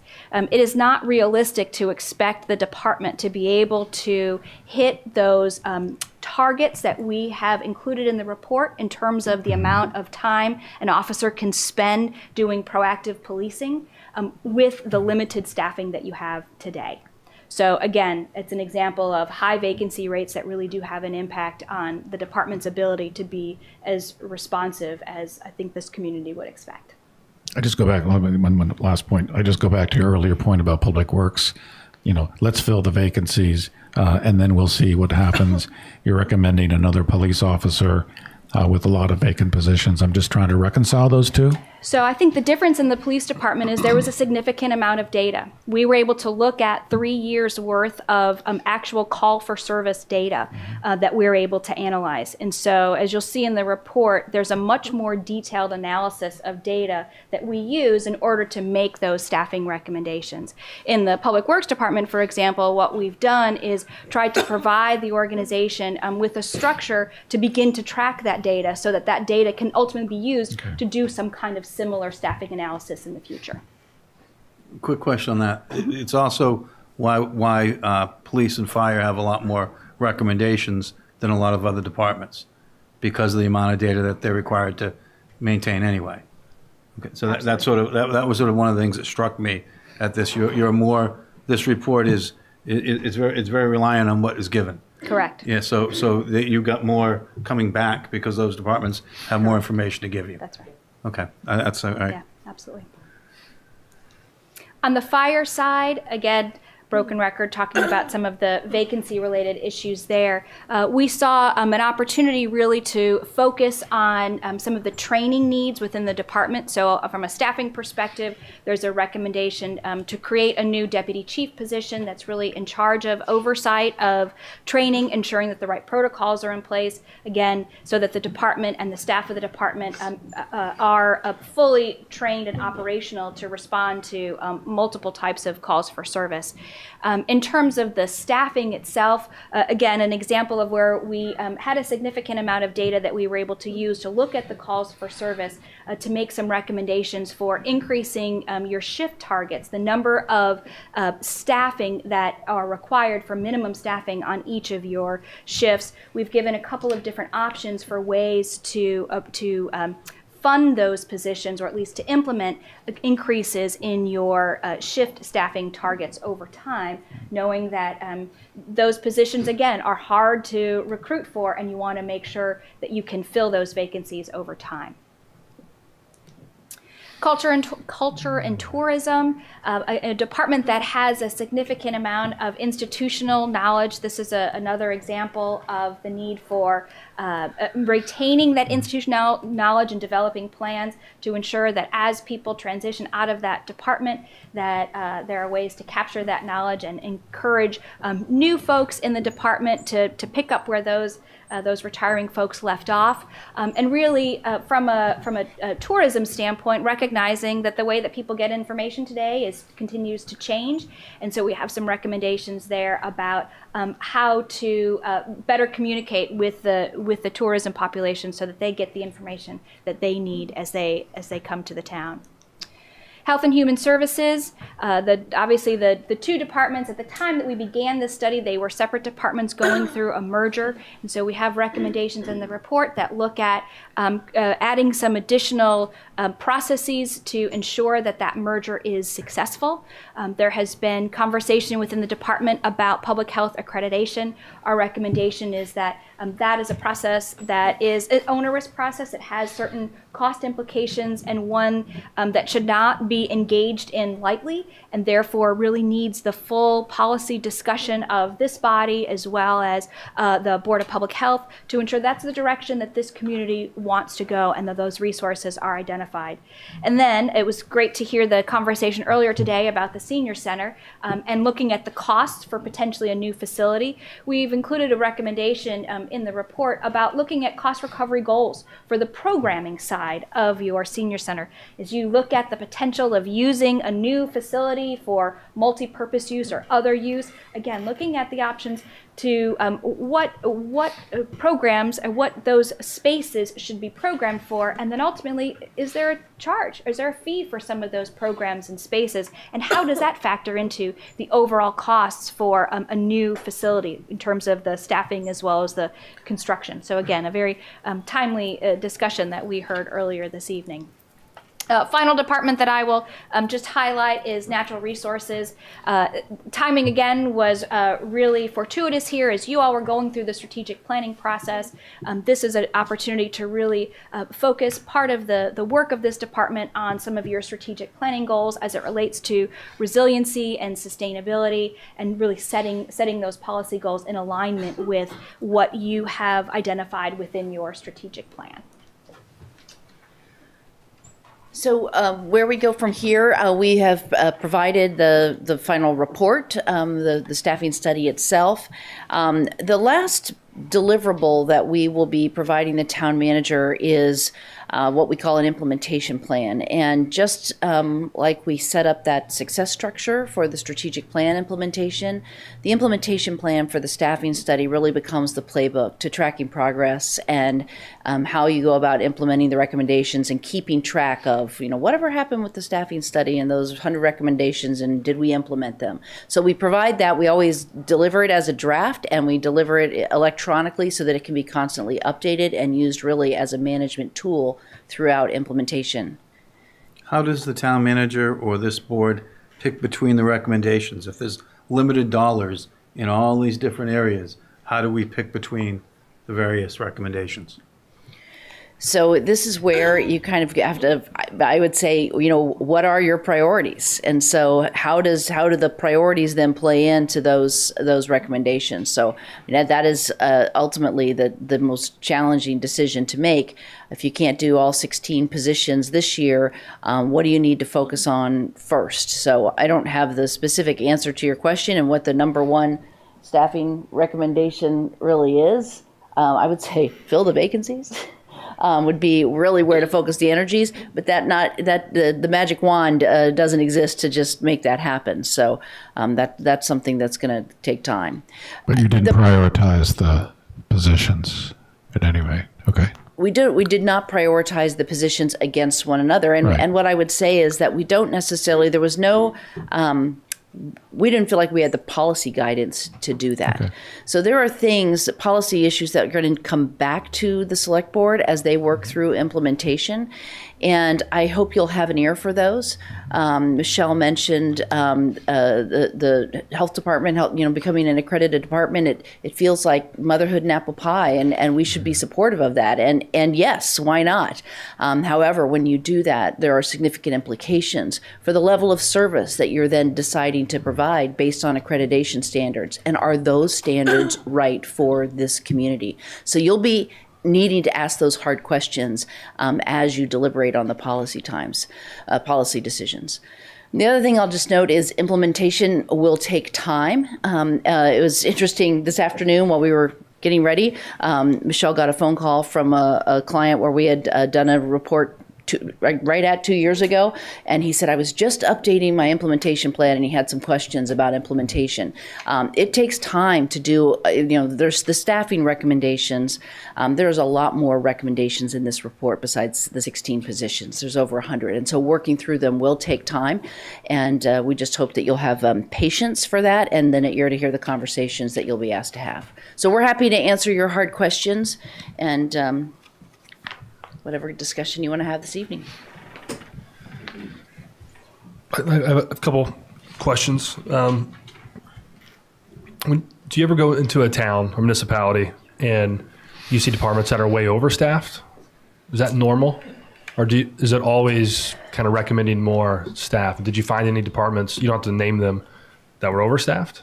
Here, absolutely not. Okay. That we have data to support that, no. No, certainly not here. I would say, we have gone into organizations that have had excess capacity. Right, that's what we call it. And yeah, it's a nicer way of saying it. And so what we often do is talk about how to use that capacity differently. And so it may be, I'm thinking of a study that we just completed about 2 months ago, where they had staff who essentially told us they had time. And so we the direction was not to reduce personnel, but we looked at other ways that those positions could support other functions within the organization. So you didn't see any excess capacity here? No. Okay. I wouldn't think you did. I've always felt we're a little understaffed and under-resourced. Yeah. But I was just curious on, do all staffing studies have 16 to 20 to 100? recommendations for new staff. Maybe 100 recommendations, but not necessarily 16 to 20 people. Yeah. It's very dependent on the organization. Okay. Second question was, I'm very big on professional development, and is that you mentioned something, educational stipends? That's how you worded it. Is that something that we could do more to retain people? That's certainly one of the recommendations that we have in the police department. And then I think overall for all town employees, developing a more robust employee development and training program is certainly one way to encourage more people to not only provide more back to the organization because they are enhancing their skills, but also to increase their overall job satisfaction because they are having the opportunity to enhance their skills, perhaps learn new skills, and maybe even get more involved in other areas. So developing a more robust training and employee development program is certainly a key recommendation. And it's sort of, I feel like deja vu all over again. It's some of the things that that the board had been working on for 15 or 20 years to get out, because it was, some of these things had people earning a ton of money. And so the longer, so it was stuff that we have been negotiating some of that stuff out. Right. And so you have to, this is my view on it, but you have to look at the total package that people are getting in total. Right. And you have to look at the tiers from the bottom to the top. And when I do that, I see the top, the bottom people underpaid, the middle underpaid, and the others slightly overpaid sometimes. And so, and it depends whether they have housing or not housing. It's not a simple solution of give everyone the same raise or give, I just think, and then also there's going to be the whole issue of can we afford it? Some of the things that you're presenting, if we did them in mass, would blow up an already, budget that already goes up too quickly already. And if we hit a downturn, we're going to be laying a bunch of people off like we did in 2009.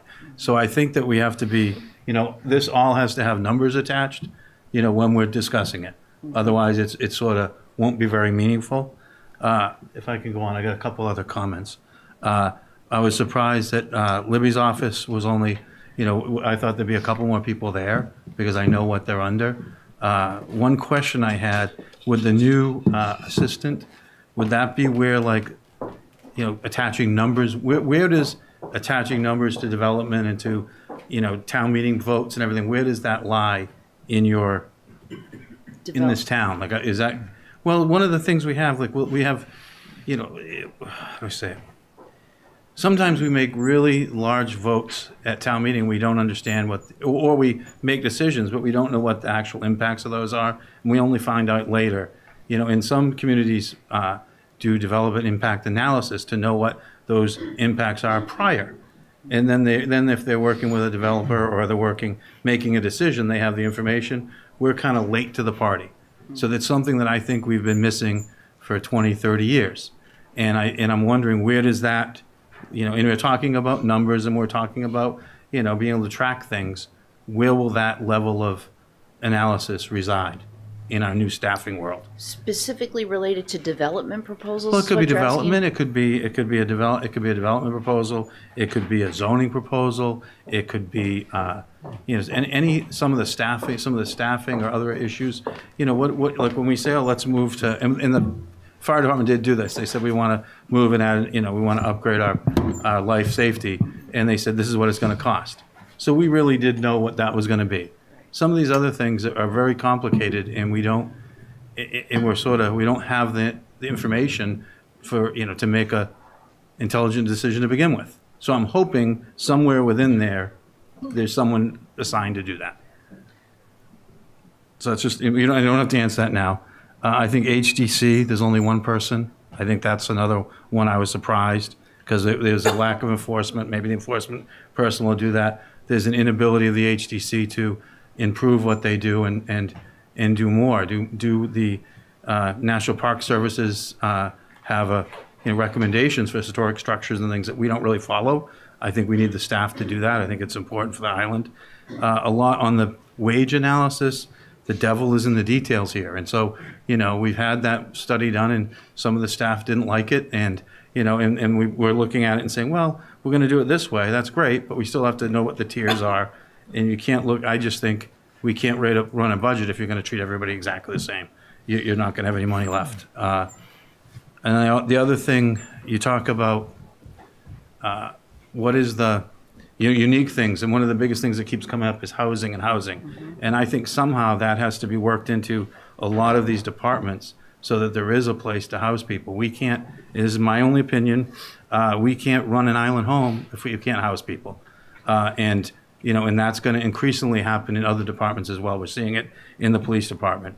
I think those discussions are going to be very difficult with the unions, but I think it's something that's 100% absolutely necessary so that the new people coming in have can stay for 5 or 10 years, and then maybe move into some other type of housing once we get it, and we don't lose, we retain them. And so somehow, I've got some ideas on that, but that should be, the housing thing should be across the board in this issue. We shouldn't just not look at it because people don't want to look at it or employees don't want to look at it. I think we have to, or we're not going to have any employees. Yeah, I think we mentioned it specifically in the police department and as a townwide recommendation as part of the compensation study. Yeah. If you have to address housing, that's the issue here. Right, and you can't address it by saying, oh, we're going to stipend everybody. You have to say, here, you're here and you're here, we're going to house them, we're going to get a little less. There's a way to do it that's fair, but I think it has to be tackled. It can't not be looked at. And then I think also I think we're going to end up needing a housing office of some type, more than just the scattered thing we have now. We have Affordable Housing Trust Fund working on a strategic plan. We haven't seen it yet, but I think if we're going to getting meaningful impact on that whole issue for an island, then that needs to be in here. Maybe not for next year, but we need to be moving that direction. So anyway, that's my quick ones. Did you guys consider a housing department or staff or? We did not look at that. I know Tucker's name is on every single initiative on the strategic plan as it relates to housing. But we did not necessarily see the need for another position there. I think once you figure out what type of a housing program or plan you want, then looking at how that should be administered will relate back to what staffing do you need. But to get you to that next point, I think you have what you need. Oh, go ahead. I got one more. You can go. My computer's died, so I can't. So I was looking for items that may be more in the board's wheelhouse. And I looked at the townwide initiatives, that list, many of those I think are within our scope, at least helping to prioritize and resource and support.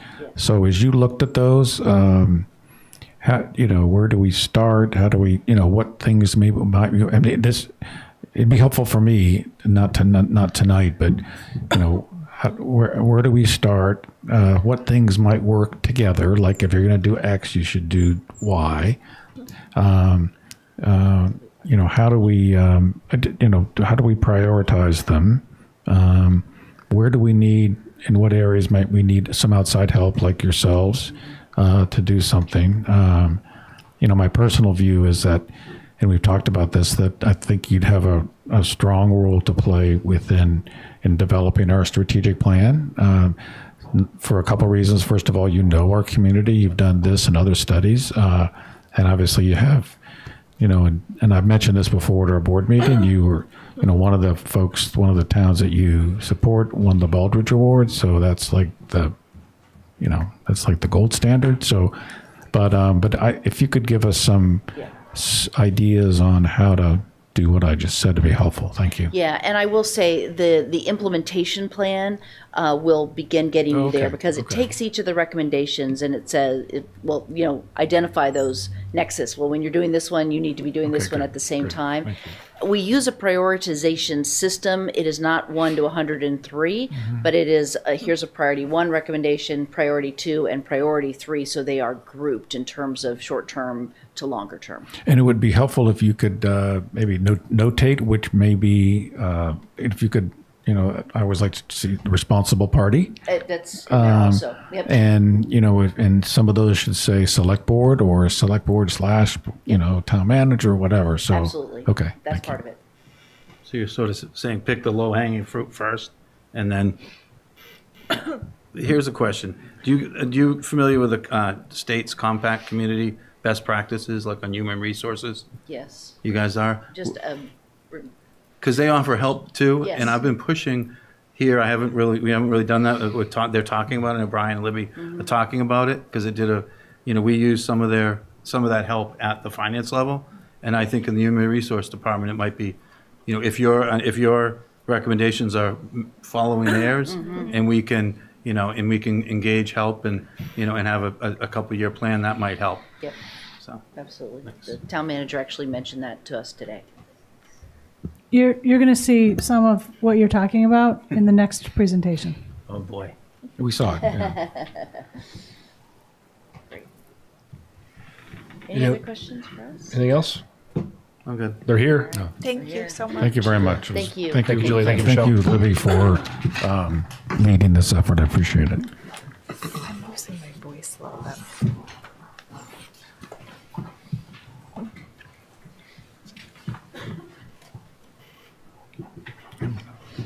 Okay, fiscal 20 general fund budget. And thank you, Novak Group, for that excellent presentation. Libby, actually, I have to get some water, go to the bathroom. Could we just take 5 minutes? Yeah. Because Jim's leaving. Is that okay with everybody? Just take a couple minutes before we get into the next big thing. Sorry.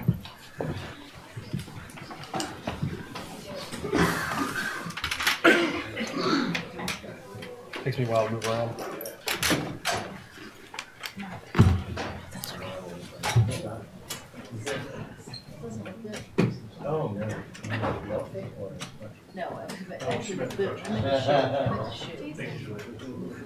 I don't have anything to put any water in, so.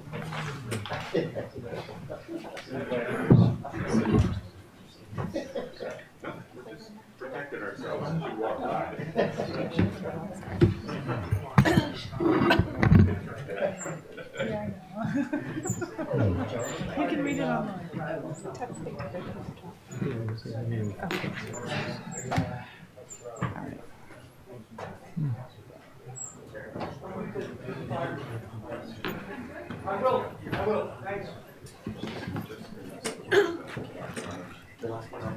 Did you get my text? Yep, Okay. thank you.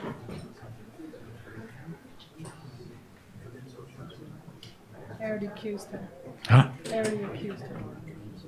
I did. I'm joking. Take that back.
Here, let me. I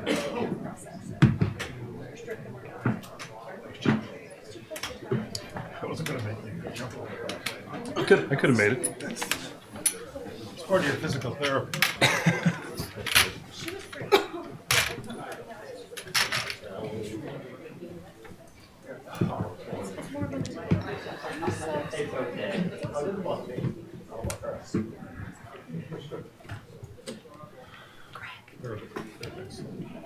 Yeah, for sure.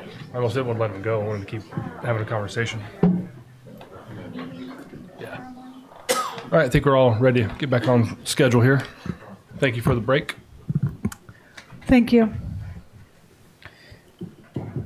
Section 4.2D3 of the town charter requires that the town manager prepare and submit to the select board an annual operating budget. And this is the time of year we normally do that. There are 3 documents in the board's packet for tonight. The PowerPoint that we're going to take you through, a draft budget message, and a spreadsheet with the list of requested and recommended expense items on one spreadsheet. Our intent for tonight is to take the board through the PowerPoint. It contains an overview of updated projections, our recommendations, and next steps.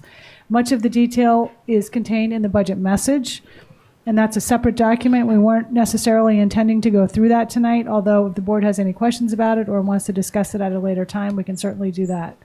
Our fiscal 2020 budget development process began with the issuance of budget instructions on September 26th, a review of preliminary projected expenses and revenues with the board on October 2nd, and we've reviewed every departmental budget from around mid-October through early December.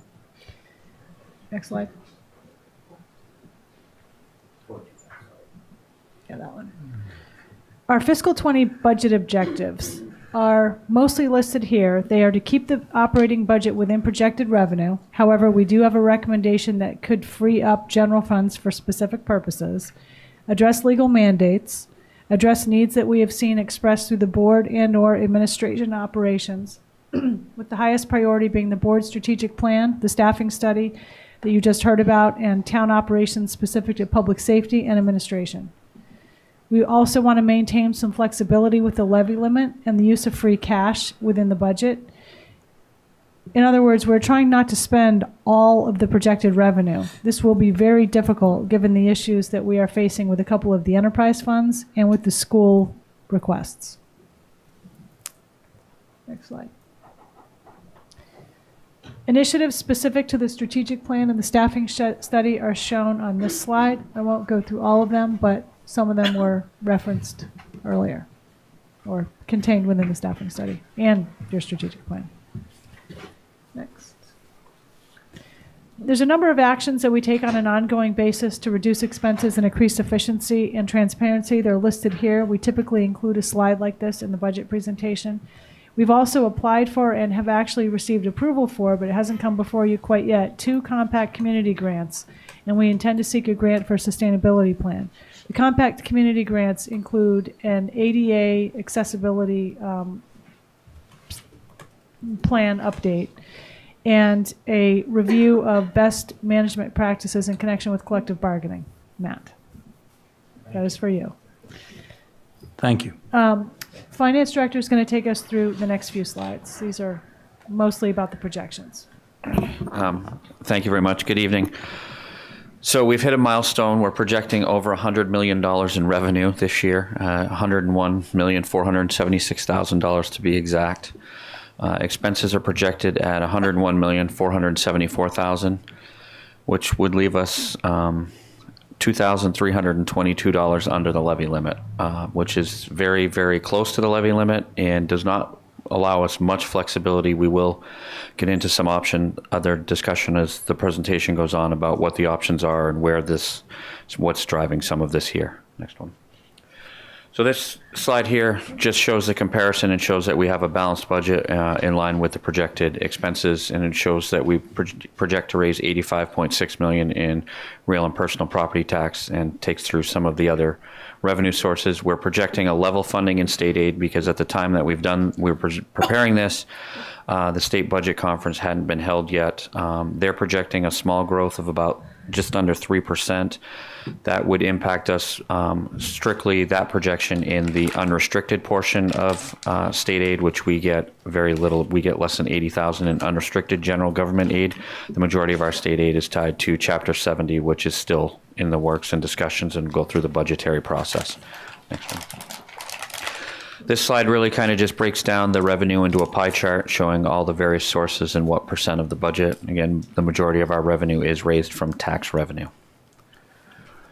This slide here kind of breaks out in the pie chart exactly where the majority of these expenditures are going between municipal, school, special appropriations, and then non-departmental being debt service and other health insurances and things of that nature.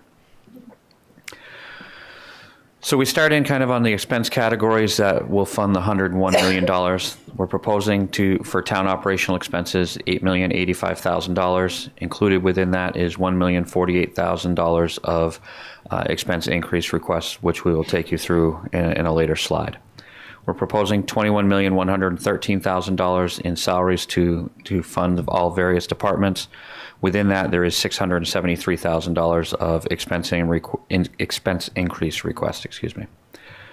For the school, they're proposing $5.2 million in operational expenses. That will include $160,000 in expense increase requests that have been presented to the superintendent and school administration. Their salaries are proposing $24.9 million, and they're asking for additional funding in the amount of $540,000 to fund new school personnel. Health insurance, we are projecting, this is, again, it's very early, we're still in December, and we still are reviewing this on a monthly basis, but health insurance is projected to increase at approximately 11%. We only have trend data through November at this point. We're still analyzing that, and medical rate inflation is still growing at about between 8.5 or roughly 8.5%. So we are seeing some increase in utilization, and which is impacting us even though we had made the plan design changes in prior years. General insurance, based on everything that's been happening. Oh, sorry. Just on the health insurance. Yep. So that's a use issue. Yes. More so than adding new people on it or anything else yet. That's the actual before. increase of the rate. That's the projected, okay. And that's 11% over the current rate that we have in effect this year. Wow. Okay. Again, there is always refinement as we go through the budget process and as we get more run rate and utilization data, but that's where our consultants projected it might end up at this point. General insurance, we're projecting 10% increase based on discussions with our insurance advisor and consultants. Really, that increase is a result of some major catastrophes across the country that have happened in terms of natural disasters, and we do feel the impacts of those as insurance companies reassess their costs. Have we seen an increase in our insurance as a result of the sewer issues that we had? No, I don't believe we'll see. That will not be, I don't think, a singular driver. It may be an overall impact, but I don't expect that to be a major. Okay. It's more of many of the large other natural disasters that have occurred that are for the insurance companies. Debt service is projected to be $9 million. I will tell you that's up about a little over $2 million over last year. It's a result of we just added $13 million worth of general obligation debt related to the construction of the new fire station, as well as the first portion of the Nantucket Harbor SHMO SRF money was permanently borrowed in September, and that's also rolling on to our books as well as some related to the building of the new line landfill cell. So those are all contributing to that increase. Retirement, again, based in discussion with Barnstable County, they're projecting 8.5%, which is pretty much where it's been coming in year over year. Enterprise fund subsidies, we are projecting an 8% increase, and one of the drivers is approximately additional $515,000 that we would need to transfer to Our Island Home based on their initial budget that we have, which is one of the reasons why we have only $2,322 under the levy limit at this point. Next. Some of the special appropriations that we allocate in our budget, we're recommending the same $450,000 level for Health and Human Services. As we presented the county budget to you tonight, the same $170,000 assessment to the town. Reserve fund, the same as we've done historically at $500,000. Unpaid bills, we're projecting at this point that they will not be in excess of the same amount as last year of $20,000 budgeted. Other post-employment benefits, we've been consistent in recommending another $500,000 again this year to go into the OPEB trust fund. We're not projecting any overlay or any other deficits that we'd be required to raise on the recap sheet. Cherry sheet charges, we are projecting approximately 2.5% increase to go to $506,000. The majority of the cherry sheet, again, is the NRTA assessment. Community School has approached town administration and asked for an additional $50,000. So we have, again, budgeted that and programmed that into the budget. Also within the raise and appropriate of the budget is the minimum capital funding requirement as per the town code, and that comes out to $974,000 in this year's budget. The fiscal 2020 expense increase requests. Total submitted by all departments during the review process were $6.2 million. We are recommending $5.1 million of those, broken down between one-time of $1 million, just over $1 million in one-time expenses. We're making a recommendation of a $3 million allocation to the Affordable Housing Trust Fund. And as we'll continue in this discussion, we are making a recommendation on a specific funding source for that, different than utilizing free cash. Ongoing expenses in EIRs that we are recommending are $1,139,000, and those would be funded through available tax levy, and other funding sources or free cash, and potential revenue increases, which we haven't projected any at this point. Thanks. Okay. Thank you, Brian. This is the list of our recommended expense increases. Our recommendations for these EIRs are based on the following criteria. Legal mandates are recommended. High prioritization is given for requests that support the board's strategic plan and/or are recommended in the staffing study. Items that improve department operations and efficiencies. Items that are necessary to support new programming or existing programming, or continuity of operations. We ranked each EIR using a point system. The recommended items are shown on this slide, and the highlighted items, it's a little hard to see on here, are directly related to the strategic plan. Overall, the recommendations include 9 new positions, several legally mandated items, funding for strategic planning initiatives and facilitation, project management support, maintenance budget increases for vehicles and equipment, vehicle and equipment replacements, and some operational increases related to training, safety, IT improvements, and various contractual increases. A number of these you heard about in the staffing study. The requested and recommended EIRs, so requested is a whole other sheet, are contained on the separate spreadsheet that's in your packet. And again, we were not intending to go through that tonight, but we can if the board would like to, if the board has any particular questions. Next couple slides are Brian's. So do you want questions on that now? Sure. So I just, when you talked about how many new FTEs are you recommending? 6? 9. 9? Mm-hmm. So we have recommendations for, I think, 16 from the staffing study. Yes. So how do we? What is the limitation for? Unless you don't agree with them, if you do agree with them, what's the limitation from limit for implementing all those this year? The budget. Well, I mean, we can't afford all of them. So in other words, from your prioritization, other things are more important than funding those positions. A lot of the positions that are recommended here are in the staffing study.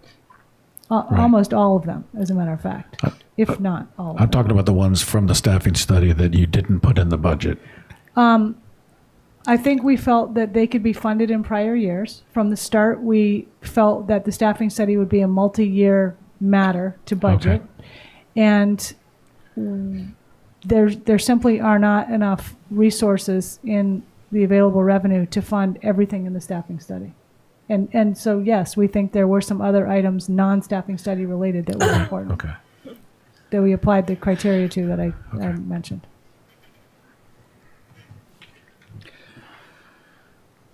So the funding source detail, tax levy and other revenues, $1,076,000. Free cash, we're recommending $885,000 be used, which is consistent. All free cash is consistently used as per the financial policies for one-time events or one-time expense increase request. Other funds totaling $3.1 million, made up of $18,000 from the ambulance reserve fund, beach improvement revolver, $112,700.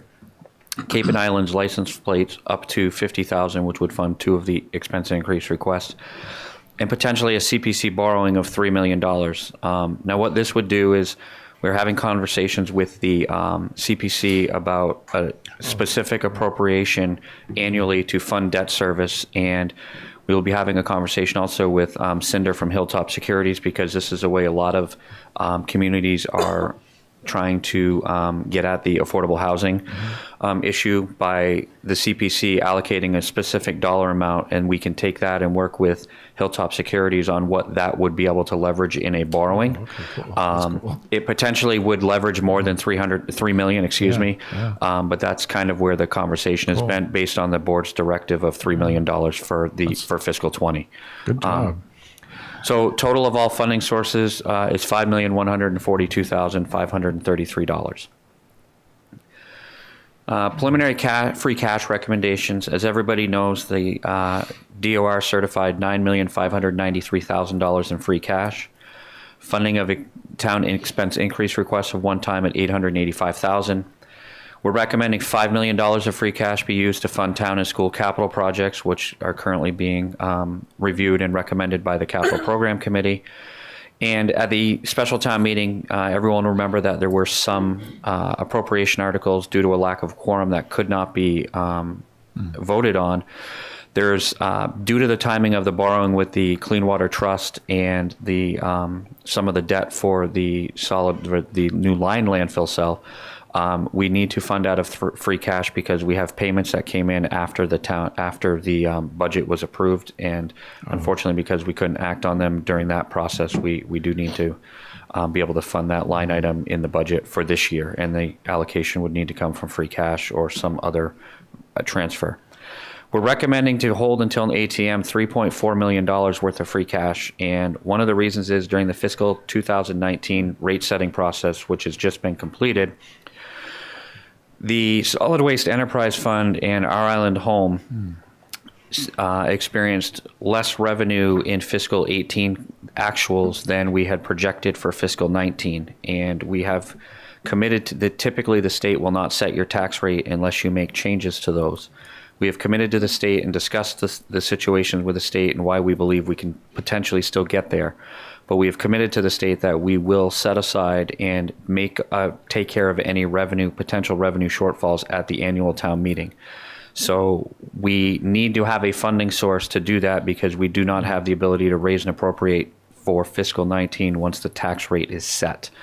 Otherwise, we would need to have a large amount of unexpended allocations in the operating budget that we would be able to transfer, which is why we're making this recommendation to hold this money to potentially address any issues with fiscal 19. But it does lead to, I think, a recommendation that the town manager alluded to in the narrative that we do seriously need to consider how we're funding Ireland Home, because the budget recommendation for them this year will entirely wipe out their retained earnings. And we potentially will have a much larger problem. And if anything changes dramatically between now and town meeting, we could have an issue for fiscal 20 still at this point. We're not out of the woods, I guess, is the way I would phrase that. So.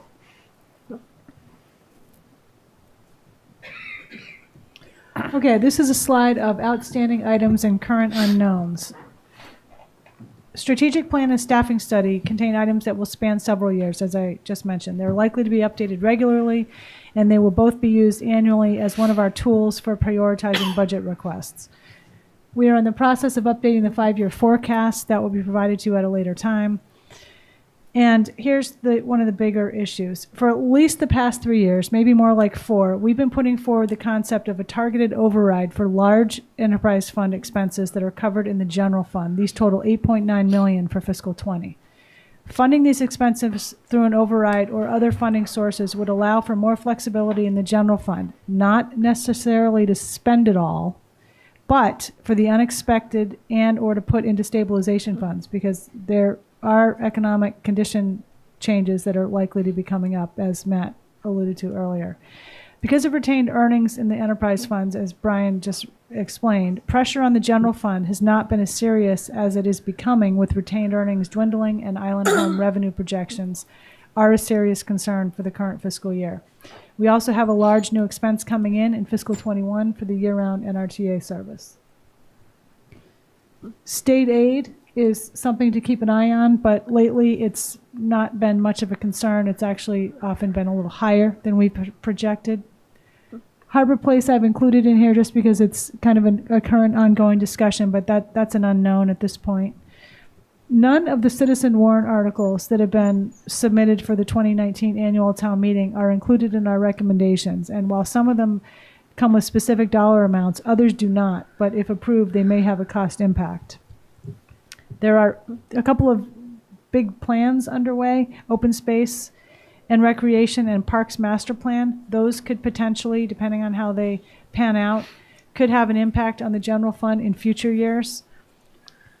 We have some new revenue options these are listed out in the budget message, both property tax and non-property tax base that could potentially offset some of the costs here. An item not shown there, but which we have discussed, and it came up recently at Capital Program Committee, is that without a municipal facilities master plan in terms of space mostly, maintenance and operational costs are going to continue to be an issue, since we have town departments spread out in many buildings, and lots of buildings require maintenance rather than a couple of larger ones. Okay, sorry. Next step. So we've given you our presentation tonight. We're currently scheduled to review the budget with the school committee on January 8th, and we're advised that at the school committee's meeting recently, when they did their budget, I believe it was last night, there was quite a bit of discussion about the need for funding many more of the items than are currently projected in their fiscal 20 budget. So that's going to need to get reconciled in some way. The board has a public hearing on January 9th. Mid-January to mid-March, the FinCom reviews all of the budgets and enterprise fund budgets. There's a number of other financial appropriations, and we culminate with the annual town meeting on Monday, April 1st. The next few slides here are historical information on a few different things. Go up to 22, Greg. If anybody has any questions about, I didn't mean to burn through them like that, but if anybody has any questions on those, we can answer them. The next few slides here are what is currently pending at the discussion level with the Capital Program Committee for capital projects. There are many, many capital projects.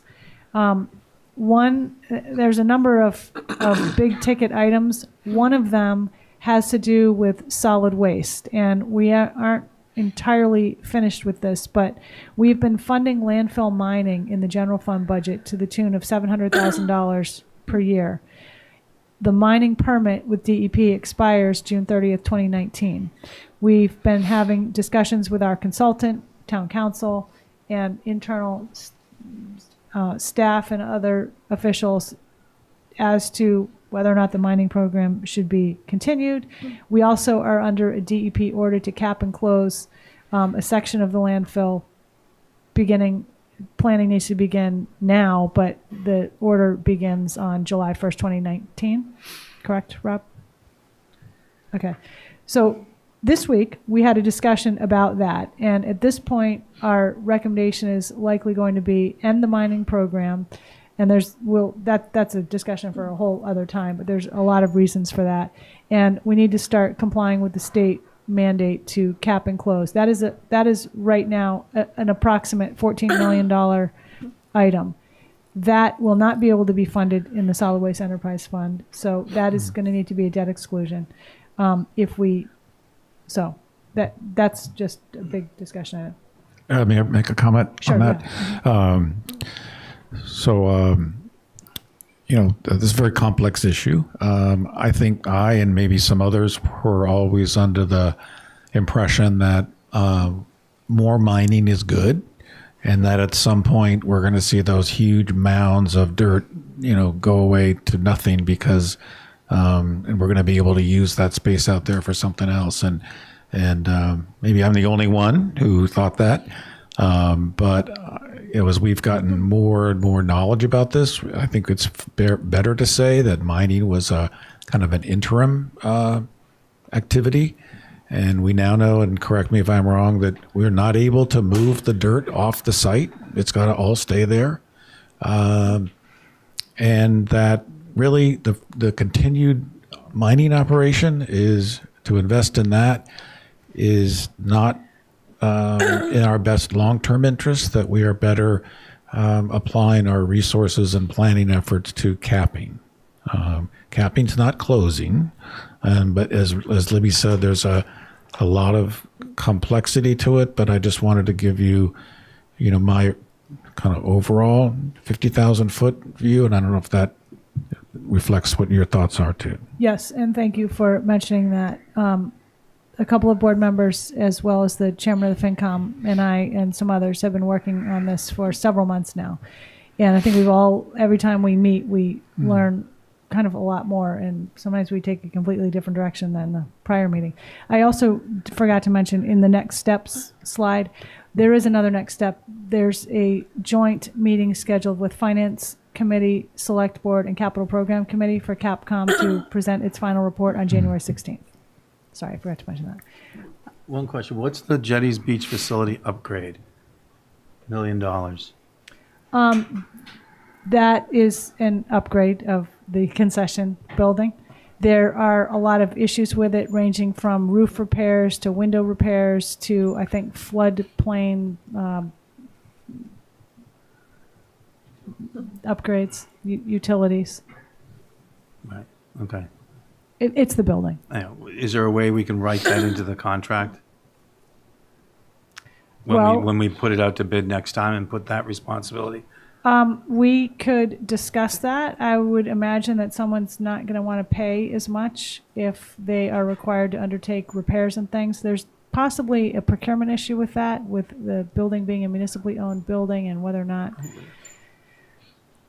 We can talk about it. Yeah, The well, reason I'm we- saying yeah. it, there's an issue that came up last year. I was driving. I missed a meeting, and we voted to pay $40,000 for the metal and the what do you call it? The covering outside there. The awning. The awning in the metal, and it had to be done. It was broken, etc. But typically, that would be that would have been on a. You would take that down for the winter and put it back up again. You don't leave those things up for the winter. And I know because I left mine up in the wind and the thing was ripped to pieces. And so, I think that was, and so I just think that should be in, at least something like that at a minimum should not be the taxpayer's responsibility. That should be the lessee's responsibility to take the thing down every year. And that, and I went to Jason about it, and I went to Erica, and I didn't really get anywhere, and that's fine. I understand we're really busy, and it was low on the priority list. But if we're going to start thinking about this level on buildings, then we really have to really, and I don't think we should maybe all go to them, but we really have to think about it because, we should be treating it the same way a renter, like a private individual would do, not taking on more responsibility than a private person should do. We could probably spend another hour on the awning because Oh, no, we don't need to. there's just way more to it than was just mentioned because it's actually intended to stay up. It's not intended to be brought in every year because of the type of awning it is, and it requires a tremendous amount of takedown and setup. I believe Mark Voigt in facilities did a lot of research on this with the manufacturer, and he had specs from the manufacturer that describes I don't know all the details, but exactly how it's supposed to be put up, and that it isn't. There are some things you do in the winter to deal with it, but it doesn't involve entirely removing it. Yeah, and we don't, yeah. In any event, I hear your I point, grew up there. I but put the thing up and down, when I was a kid, and this is a whole different animal than what used to be there. it is, yeah. And so, and who's responsible for that and how much it costs is a different, that's, and all I'm saying is there's enough. The Wawinit and the Tom Nevers bike path funding, or is that for like final design for both of those? There's 300 and something thousand for each of them. While Winnett is design only, and I think Tom Nevers is design only as well, and I'm not even sure if 300,000 is enough for the whole design of that. But the idea is, But that's to get those both moving forward. yes, Like there was an article for is Tom Nevers. line item for construction for both, whether we move it out or talk about it. But that's the idea for now. Okay, that's fine. I just wanted to make sure people knew that. When it comes to Island Home, I saw like 250 for, and maybe I missed it, but it'll be 3 years, I think, since we had our article to move to build a new Island Home and relocate it, which did not pass at town meeting, and we've made the commitment to renovate on site or try to do that. Should we have some dollars in there? Or maybe I didn't see him to begin that process since it's been so long. Well, that is also could turn into a lengthy discussion, but most recently we are working to engage an architect to help answer the question of what will it take to build a new facility and or renovate the current facility at the current site. They had a site visit yesterday, I believe, with interested parties. There is an appropriation that still exists for that work, and so we would pay for it out of that. We did have some discussion at Capcom this week about this $250 that's in there for the Island Home for flooring, and the question was, how quickly are we going to have a new facility? Should we hold off on the flooring? No. Yeah. Exactly. The new facility is a ways off, even if it proves to be viable at the current site, which it is going to take a very large amount of money to do that. So that it hasn't been determined if we can even do anything based on codes and slosh studies and all that. I think that based on some very preliminary discussions that I've been hearing, in order to do something there, it's going to be very, A, logistically difficult, and B, may require some moving of other structures in the area. Like we've been considered before? Oh, jeez. Okay. And then whenever we talk about this, I say the building is the easy part. How do we staff and operate it?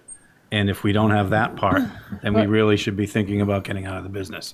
And I don't say that lightly, but the longer we go not having that part answered, the more likely it is it's just going to implode. And that is, do you want to? So we discussed, that was one of the items, one of the options we looked at was to relocate what's the name of that building? The Landmark House. The Landmark House. And everyone's like, no, we can't do that. The town community said, oh, we can't do that. And now we're looking at a subsidy from the general fund of $57,000 per resident for next year.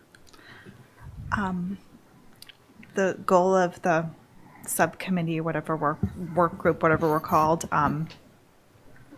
is to have some kind of a recommendation for this board by spring, probably a little after town meeting, to hopefully being able to present something by next year's town meeting in terms of the most viable approach to this with a cost attached. And there is going to be discussion with Landmark. We haven't had it yet, but we're planning to invite them in to meet to explore the idea of redoing the whole campus, essentially. Wow. But to your point, I think that personally that this is the year to bring this forward as an override. I think that they go hand in hand, and we ask for the operating funding, and then we ask for the building. To me, I would be I'd be concerned about that failing at town meeting, the override, because we haven't come up with our plan, our long range plan. I have a concern. Personally, that's my kind of gut reaction on that. When I'm saying operating, I'm not talking about funding an override on operating. I'm talking about operations. I'm talking about staffing people and managing people and having enough, having bodies there to do the job in a larger facility that's going to need, more people. And I just think, and so how are we going to tackle that? And how much is it going to cost? And how are we going to negotiate the contracts in a manner that we can afford going forward? That's the elephant in the room. And I think that, so anyway. Well, we do have a firm that's engaged to look at the financial aspect of a new facility. But as the administrator said when he was here a couple of weeks ago, the staffing is very challenging because some of these positions are specialized and they aren't readily available here. Well, we learned that, we learned that any new facility that meets codes is going to be, I think, was like double the size. And we heard from the senior center that more space takes more people. So it'll be a lot more people and no additional revenue. Right. So. And I look at, if we're going to do a campus, then I think the campus should include cottages for visiting nurses and other people. And that, it's cheaper to do that than it is to not have them there or to try to buy your way out of it. You can't buy your way out of it. It's I think that is definitely a component of this whole examining of how to make it happen at that site. What will it take to make it happen at that site? One of the things it might take, in all likelihood, is some housing component there. Yeah. But it is going to be quite costly. Yeah, like the hospital has to do. Yeah, like there may not be room on site for additional housing, but there may be something like housing at the fire station property above something else, or it's Is this the time to get into the discussion of the override, or is this at a later date to really make that decision? I don't know that tonight you'd make the decision, but certainly if you have some discussion that you want to have, that this would be a good time. You can also have it at your next meeting on the 9th. But I think our concern just is we're really running into a pretty serious issue here. Brian and I are very concerned about the levy limit being as little as it is, the capacity. Mm-hmm. So just to put my opinion on the record, I don't love the idea, but I think we should do it to take that operating, make it into an override. But what is let's walk through that. What happens if it doesn't pass the town meeting? What would actually happen realistically? Well, our budget right now is not contingent upon an override. So depending, though, on how the fiscal 19 Island Home budget pans out, there may be some cuts or reduction in what we've recommended that would have to happen for 20. An override would allow the additional flexibility in the levy capacity, for one thing, and it would allow potentially additional town and school expenses that people feel are very important that we aren't going to be able to fund now regardless. Yeah, that makes sense to me. But what if the override doesn't pass? Yeah, well, then we're just tighter and tighter, and we're heading into a cut situation in any case when the NRTA hits the cherry sheet. So but does the current budget include the override? No. No, there's nothing included or anything in terms of I'm sorry, the override. not the override. Does the current budget include the subsidy of the Island Home? Yes. So the current budget funds $2,026,000, I think, is what the number is off the top of my head. But one of the concerns realistically is that if revenue can't meet what we're projecting this year for fiscal 19 in fiscal 19, then I'm going to have to reduce the revenue projection for fiscal 20, which means that we're going to have to either find it within the Island Home budget, or we're going to have to find the ability to transfer that money if that's where the staffing patterns have to be at. And there's not a lot of available resources. I mean, we've looked at local estimated receipts. we potentially might be able to increase them a little bit, but local estimated receipts, people need to understand is that 70% of our local estimated receipts are generated by only 4 categories, and 3 of those categories are economy related.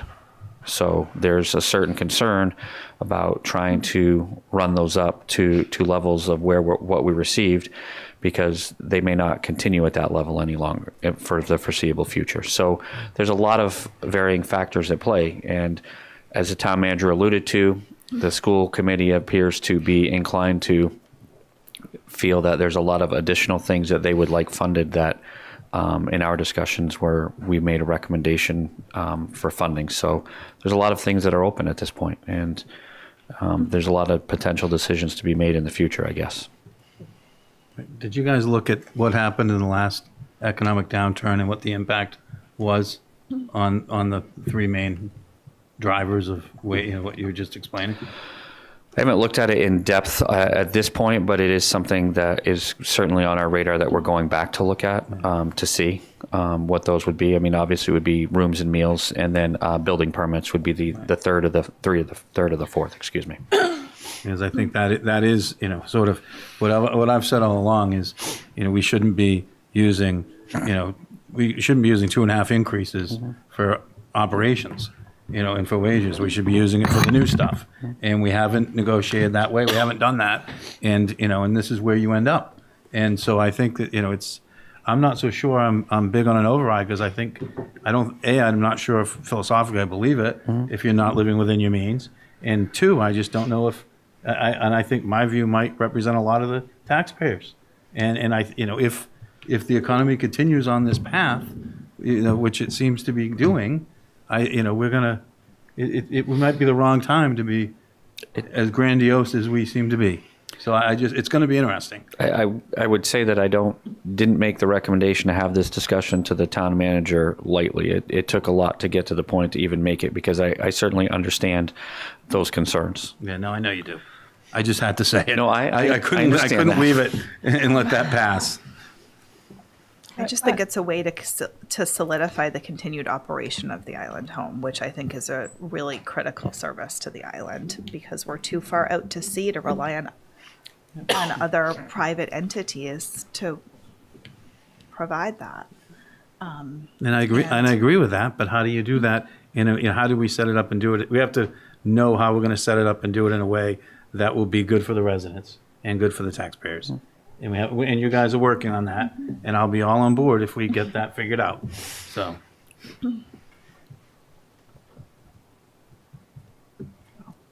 Okay, thank you. I think we should have the discussion at this year's town meeting on the override. That's my opinion. Yeah. If the information is there to have a knowledgeable discussion. If it's just a discussion, so if it's do you like having an island home on Nantucket. It's like, no offense, Dan, but it's like, do you like your beaches? Everyone's going to say yes, but the reality is, what are the details that are underlying that? And what does that vote mean? And we have to be able to understand that and understand it well enough to be able to relay it in a simplified manner to people. And too often we go to town meeting too early without understanding what the real impacts are. And then we're surprised at the result.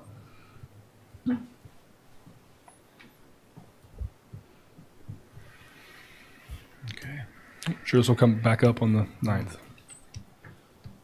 Maybe.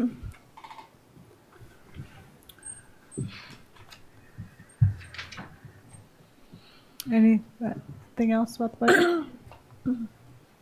I really want to thank Brian, Ally, and Greg in particular, all the departments as well, but they were, those 3 in particular were instrumental to the development of this budget. It is a massive undertaking to put it together, and we had a lot of competing priorities, as you all know. Upcoming agenda items in January, right as of now, no meeting on the 2nd. On the 9th, you have the public hearing for the budget.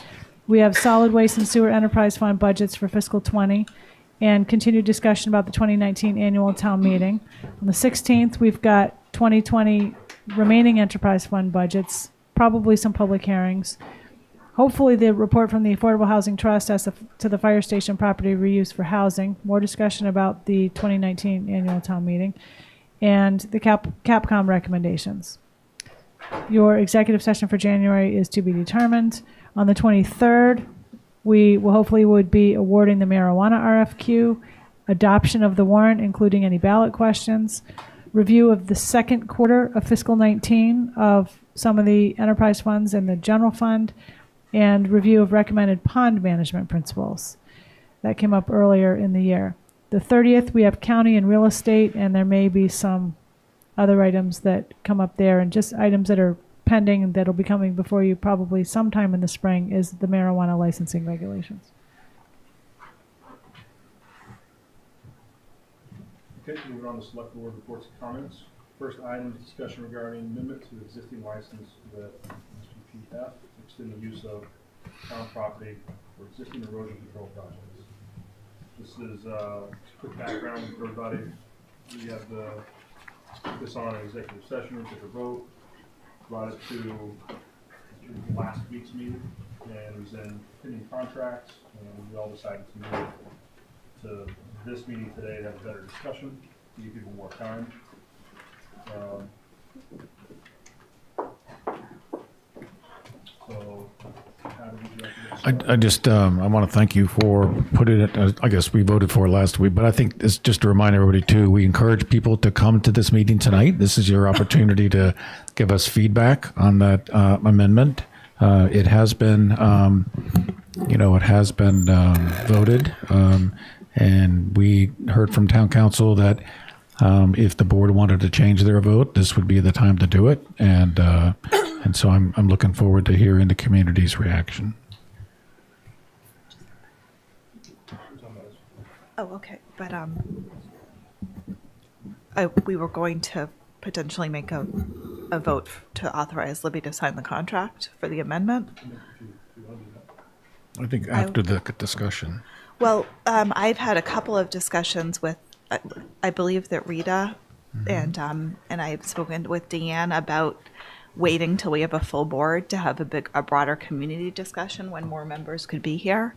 And I think you missed it when you were out, but we'd said last time that this was the opportunity for the public. This was noticed in the agenda. We encouraged people to come, and that's the vote we took. And so I spoke to Rita and I gave her that perspective. No, I understand. I was just I was under the impression that some community members would rather have us discuss it in January, not inhibiting moving forward with signing the amendment, which was already voted, but to have a more productive discussion when more people could be here and the full board could be here. So I was just going to make a motion to authorize the contract that was on the agenda. And I'll second that. Any discussion? All those in favor? Aye. Aye. All those opposed? Or abstaining? I'm going to abstain for the reasons I just specified. And I don't mind if we have discussion, but I think we'd have a more productive discussion when Rita's here in January. And I think we can do both. I think if Deanne has things to talk about tonight and anyone else does, we can talk about tonight and talk about it some more when she's back. I don't think Either it's way one is or the fine. other. Yeah. Deanne, would you like to say anything? Thank you. Thank you for putting this on the agenda. My name is Deanna Atherton, and I'm here for the Coastal Conservancy. And we have spared our team waiting this long, and many of them have already left the island for their holidays, including the 2 attorneys that we have on our team. But we have been busy trying to formulate some questions that we think are pretty clear and direct. And had we had an opportunity to have a conversation with you before you acted on this matter, they're the kinds of questions that we would ask. So I don't know if you want me to just briefly go through them and we can continue to have another conversation. I mean, I understand now that the agreement has been approved.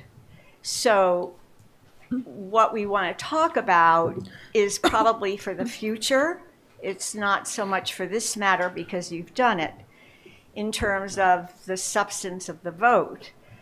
I think what we were trying to bring forward is that you met in an executive session on December 6th, just so people who are listening to this understand what we're talking about, to approve an amendment adding 100 feet of town-owned coastal property to the existing license, which was issued in 2013, 5 years ago, to the Sconset Beach Preservation Fund for erosion control purposes.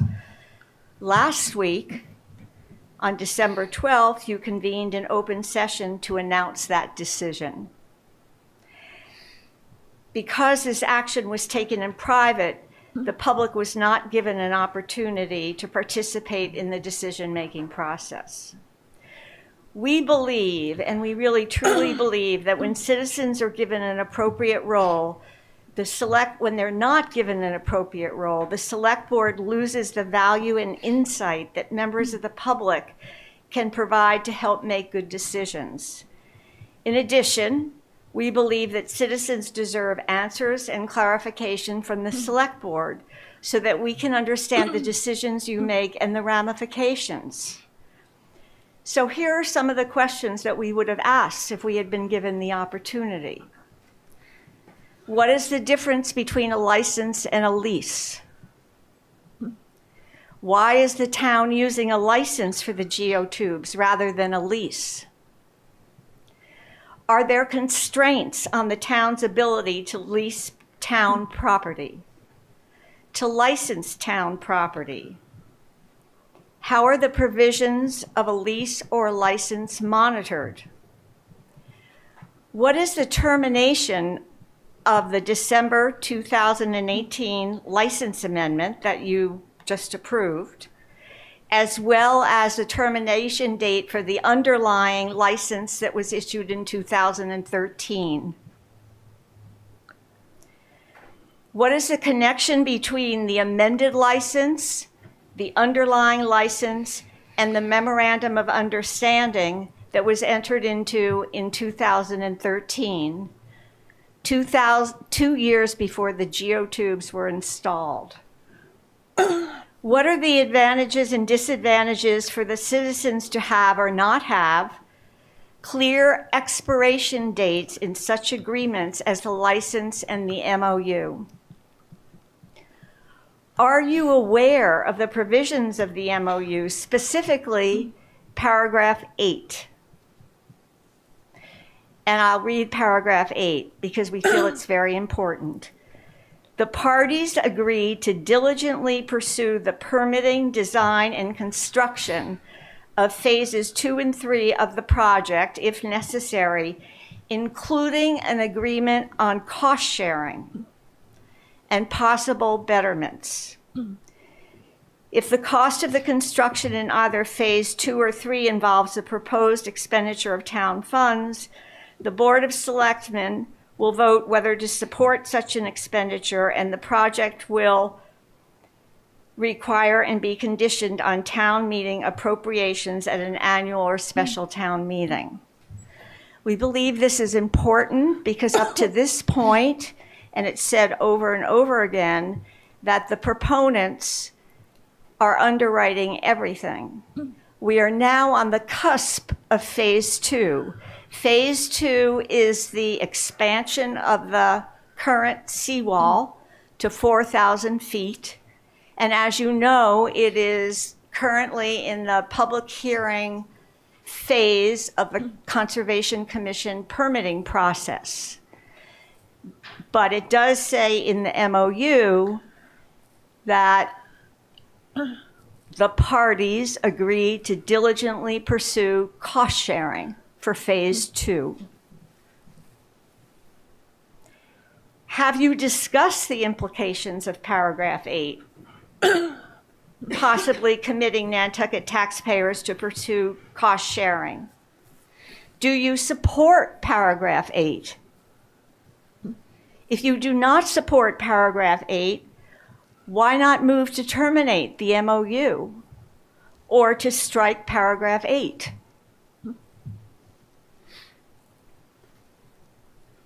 I don't know where you want to go with this. We've written these questions and we're happy to submit them to you. I think because there are so many Nantucket citizens who are so vitally interested in this and concerned about our public beach below the bluff in Sconset, that we really would appreciate answers to these questions, preferably in writing, so that we can all be clear. What is the expiration date of the license? Are you committed to diligently pursuing cost sharing for phase 2? Perhaps you've discussed all of these things in private. We have absolutely no idea. So we don't know whether we're raising things that are new to you or not. We haven't had the benefit of listening to you talk about them. So this is where we find ourselves, and I don't know how you want to proceed. Well, I'll answer, not answer, can't give an answer. I can give, I think that the cost sharing issue that you brought up, the Indian, that was, the intent isn't Betterment's cost sharing that the town pays, and the intent that when we wrote that MOU wasn't cost sharing in the town, other than the stuff the town has to do, in regards to the road. That was, at least that was my intent, in my interpretation of it when we signed it. The betterments are not to the town. I don't want the people listening to this on the camera to think that that intent of the prior board or this board is to charge the islanders anything for this. The goal, this was part of the reason this was entered into, was to avoid some of the charges that were coming, 15 feet from 15 more feet, and we would have faced, between $2 and $6 million, some number like that, with no end in sight. So, and we were between a rock and a hard place, as your husband knows. And so I think that, I don't think I think a lot of your questions are good ones, and I can honestly say some of those, we didn't discuss those in that detail and in that manner. And someone correct me if I'm wrong here. And I think that, but the intent of what we did, 5 years ago was to shield the taxpayers from exorbitant costs. And so anyway, that's, I think, and I'm not going to go through the rest of them. I think it would be good to discuss at a future time, and but I think it's important. Well, Matt, thank you. You're illustrating our point exactly, that the language, there needs to be precision in the language. We all need to be able to read these agreements that you enter into our behalf and understand what they say. Yeah, and it shouldn't be left, it shouldn't be left to the interpretation of any one of you. We should all understand that, because some of you will move on. And as you know, I think someone wants to comment who has a different point of view. But I think that's what we're asking you is, let's take the time to have precision in the language, to have clarity so we all understand, have it written down. This is too important to be left to one person's interpretation. Is it in the citizens' best interest to have a definite expiration date in these agreements, or is it not? We don't want to leave that to some future point. And I'll give you an example. One quick example is when you entered into the MOU in 2013, one of the provisions which seemed very clear to us was that going forward with the 900 feet geotubes would really be dependent upon the decision of the Conservation Commission. It was just made so clear throughout the whole process. So we, the citizens, then participated in the process. We went to all the Conservation Commission hearings. We spent 7 months. We listened to testimony. We helped get testimony there and evidence into the record. And the Conservation Commission voted no, not to permit the geotubes. And we thought, oh, if this is dependent upon the vote of the Conservation Commission just voted no. for good reasons. One, there were reasonable alternatives, and two, there would be harmful impacts. But then we were told, oh, no, the Conservation Commission process includes appeals, an appeal process to the state. And that was just something that was not spelled out in the MOU that we didn't understand. And I think as tired as we all are, and with the holidays approaching, if we don't do it now, if we can do it in the new year, is let's go through these things and understand them so we can be proactive and anticipate what's going to happen and not leave it to some clever attorneys to interpret agreements that have been entered into that we never even had the benefit of listening to the discussion on. Anyhow, I see there's someone who wants to speak over here. It's probably best if we're going to talk in January. Matt and I have had this discussion before, and I disagree with his interpretation, and that's part of the issue here that people need to understand. I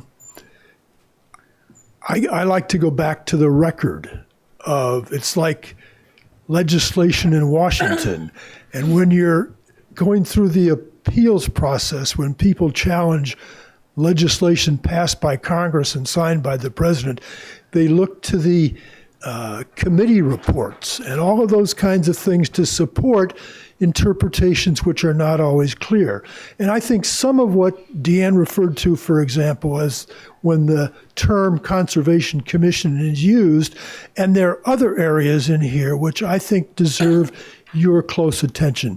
The termination clause, which implies you can vote to terminate the license at will, I think is probably subject to much more challenge than you either know or I know, or whether council has told you what kind of challenges there are. Now, I'm going to stop there because I think we don't need to go through that tonight, but there are examples of why a fulsome discussion, I think, will be very helpful to all of us. And I agree. I think it'll be fun to have the discussion that Rick and I have regularly in front of the camera, because it is complicated. I will say some of where our differences come, Rick, and people can't forget that the Concom, it was up at appeal. It was some of the differences we have is whether you think, we were going to win or lose on appeal, and whether what we negotiated with the Concom and Rick and I, what we negotiated was better than losing on appeal. And we, so that was, I think that's the, where we have, I think we have slight differences is, and that's one of the issues. That's one thing when we got to the settlement discussions, Matt. Exactly. But this is why it's important to take the time to go through this.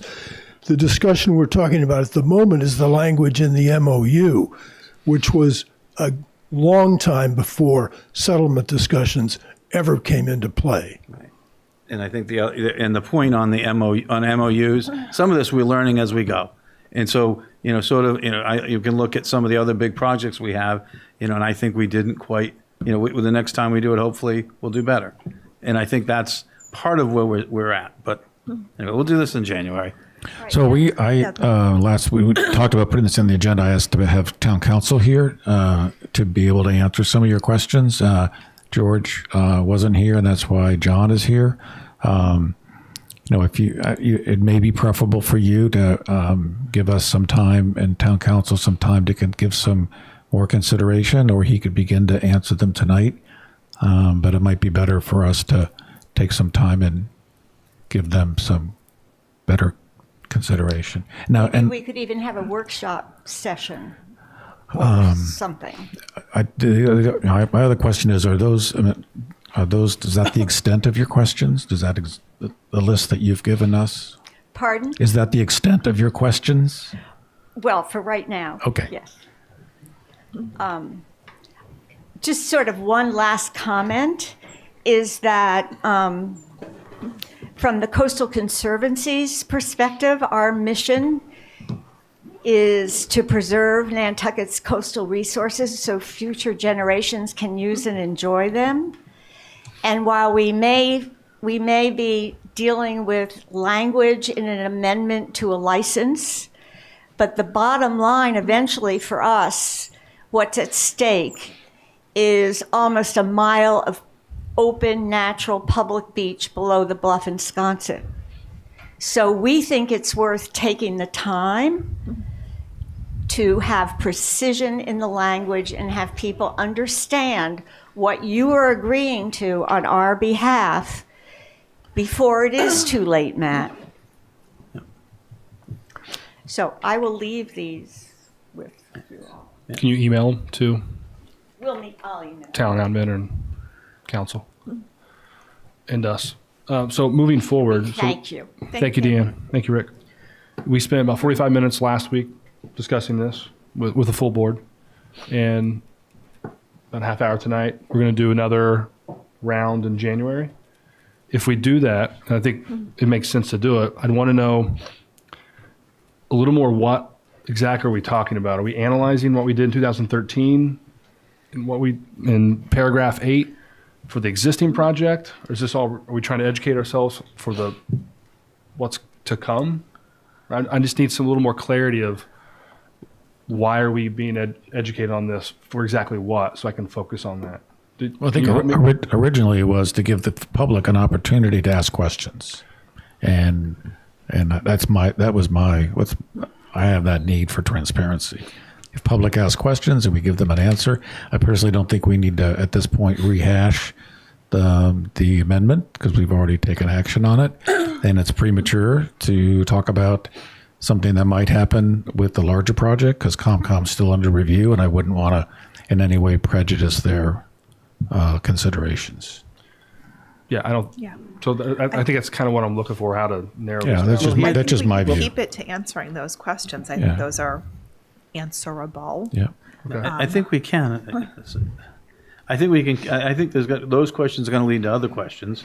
I think that, I think a point I agree with is, I don't agree that you can't govern, but you need public input, but you can't, you can't govern by public. It doesn't work, but you need public input. So I believe doing it is important. I think that, us understanding and staff understanding the existing MOU is really important. And I can say that going forward, if in fact the SBPF, CONCOM say they do approve something. Let's just say they do it this time.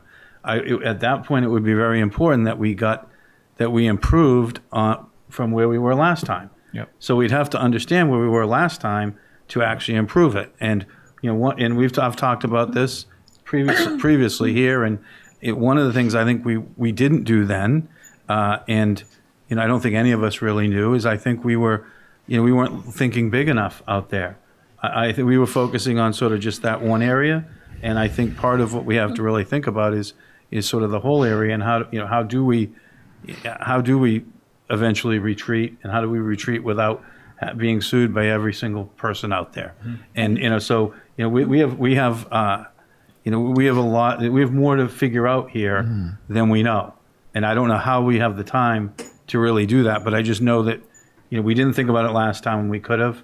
I'm a little more confident on losing the beach because that's one of the key criteria.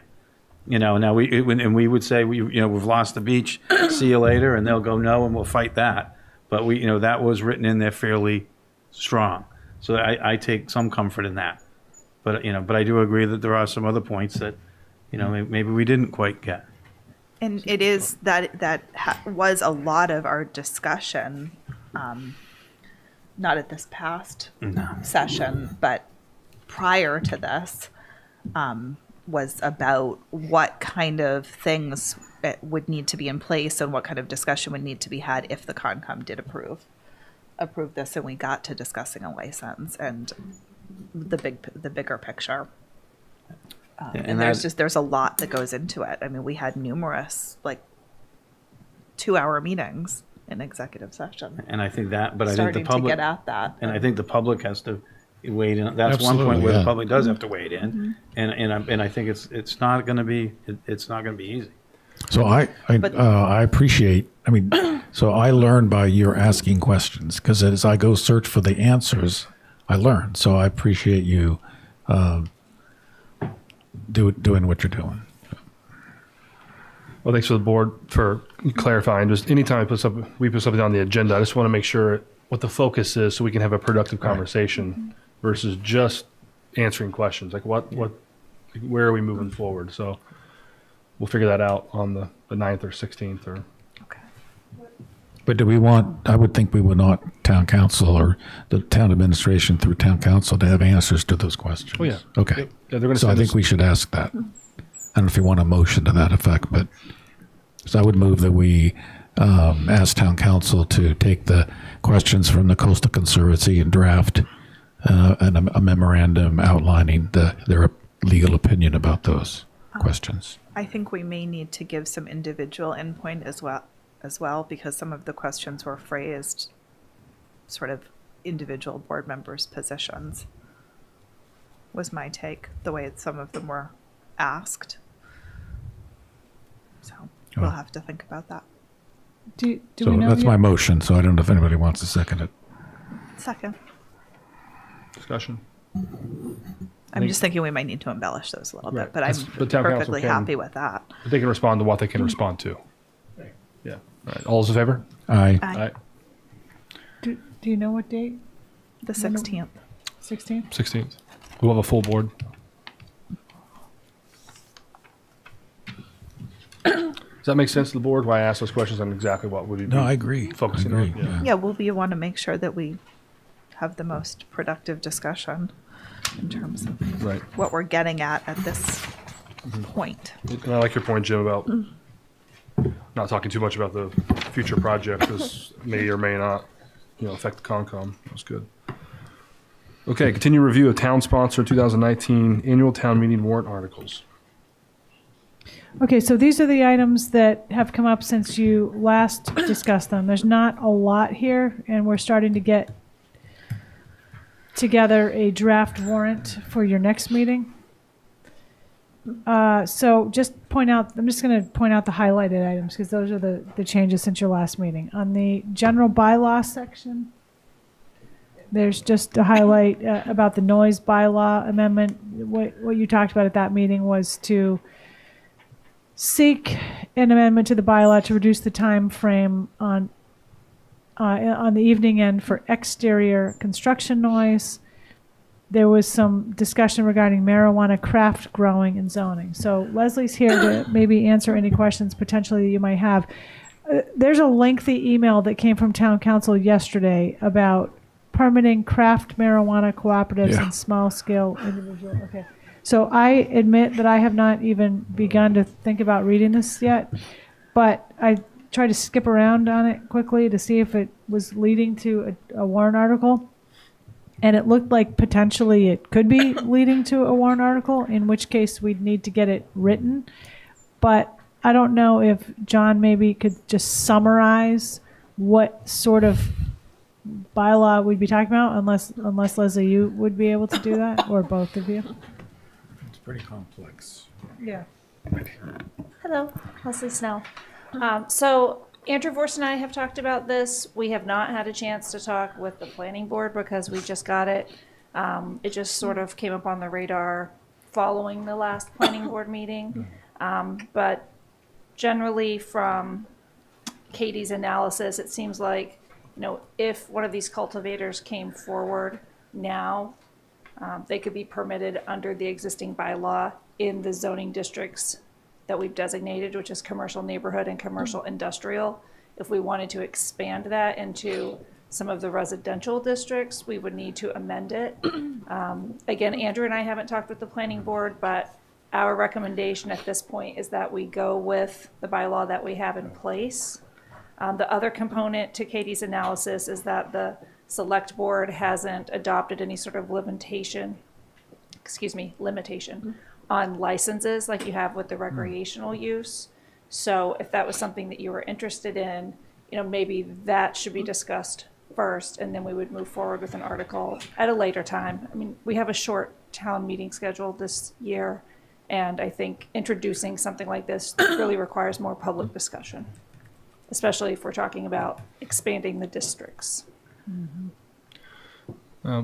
Point well taken. There's not a lot of time, but I do think we do need to expand the districts. I don't think we'll ever know how much we're going to need for craft cultivators.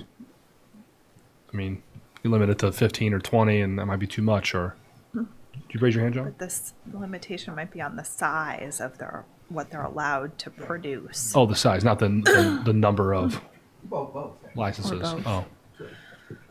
Oh,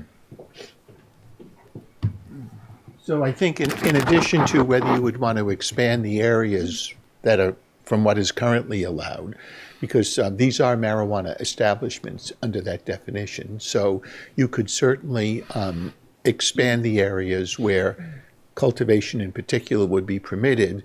But one of the things Katie did in her email was to point to some what Truro did at their November special town meeting, which was to limit the canopy size of a cooperative, for example, and also potentially limit the number of licenses that you issue.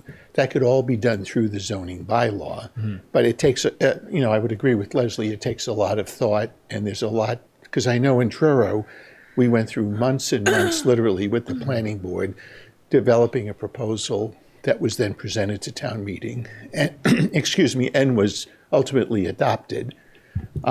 But there are a lot of issues to be considered. What are the particular impacts associated with a cultivation operation, and whether or not it would be appropriate in other zoning districts, but under what conditions? So. okay. Matt, you got something? Yeah, I think part of the reason, I know Rita's been talking to some of the growers, I've been talking to some of the growers, and some of the growers went along with, what we did at the last town meeting, because we said we get there on these issues. I think we haven't got there, but I think we need to show good faith effort that we have and at least start the discussions. It may not be and what we're thinking about, or at least what I'm thinking about, is, micro businesses or small businesses here doing it. It may not be appropriate downtown or on the smaller lots. It might be fine in other areas. That's to be decided. And it's a way, if we get ahead of it sooner rather than later, it's a way to have more money circulating in our economy, and more money going to island people. And I think, from sort of keep it local, keep it on Nantucket. And I don't think, and I think it's going to be a micro business or some sort of, or maybe it's going to have to be a co-op because they can share some expenses, because it's not going to be cheap. But people on the camera have to realize this isn't talking about people being able to sell it on the open market. This is people growing it to sell to the businesses that are doing it. So it isn't, it's not opening up everywhere. So anyway.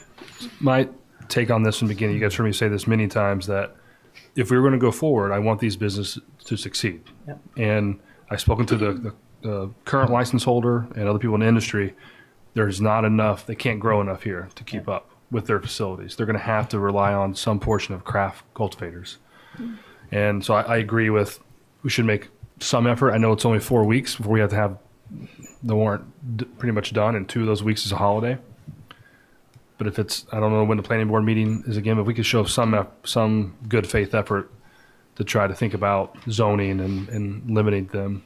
Just some background.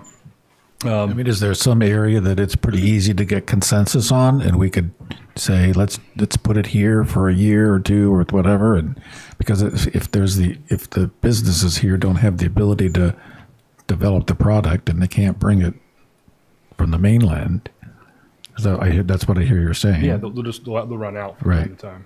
So, and I think it's important that we're responsive, because to me, that was one of the most appealing parts of this, was to create an opportunity for local people to participate in this chain, this business chain. And I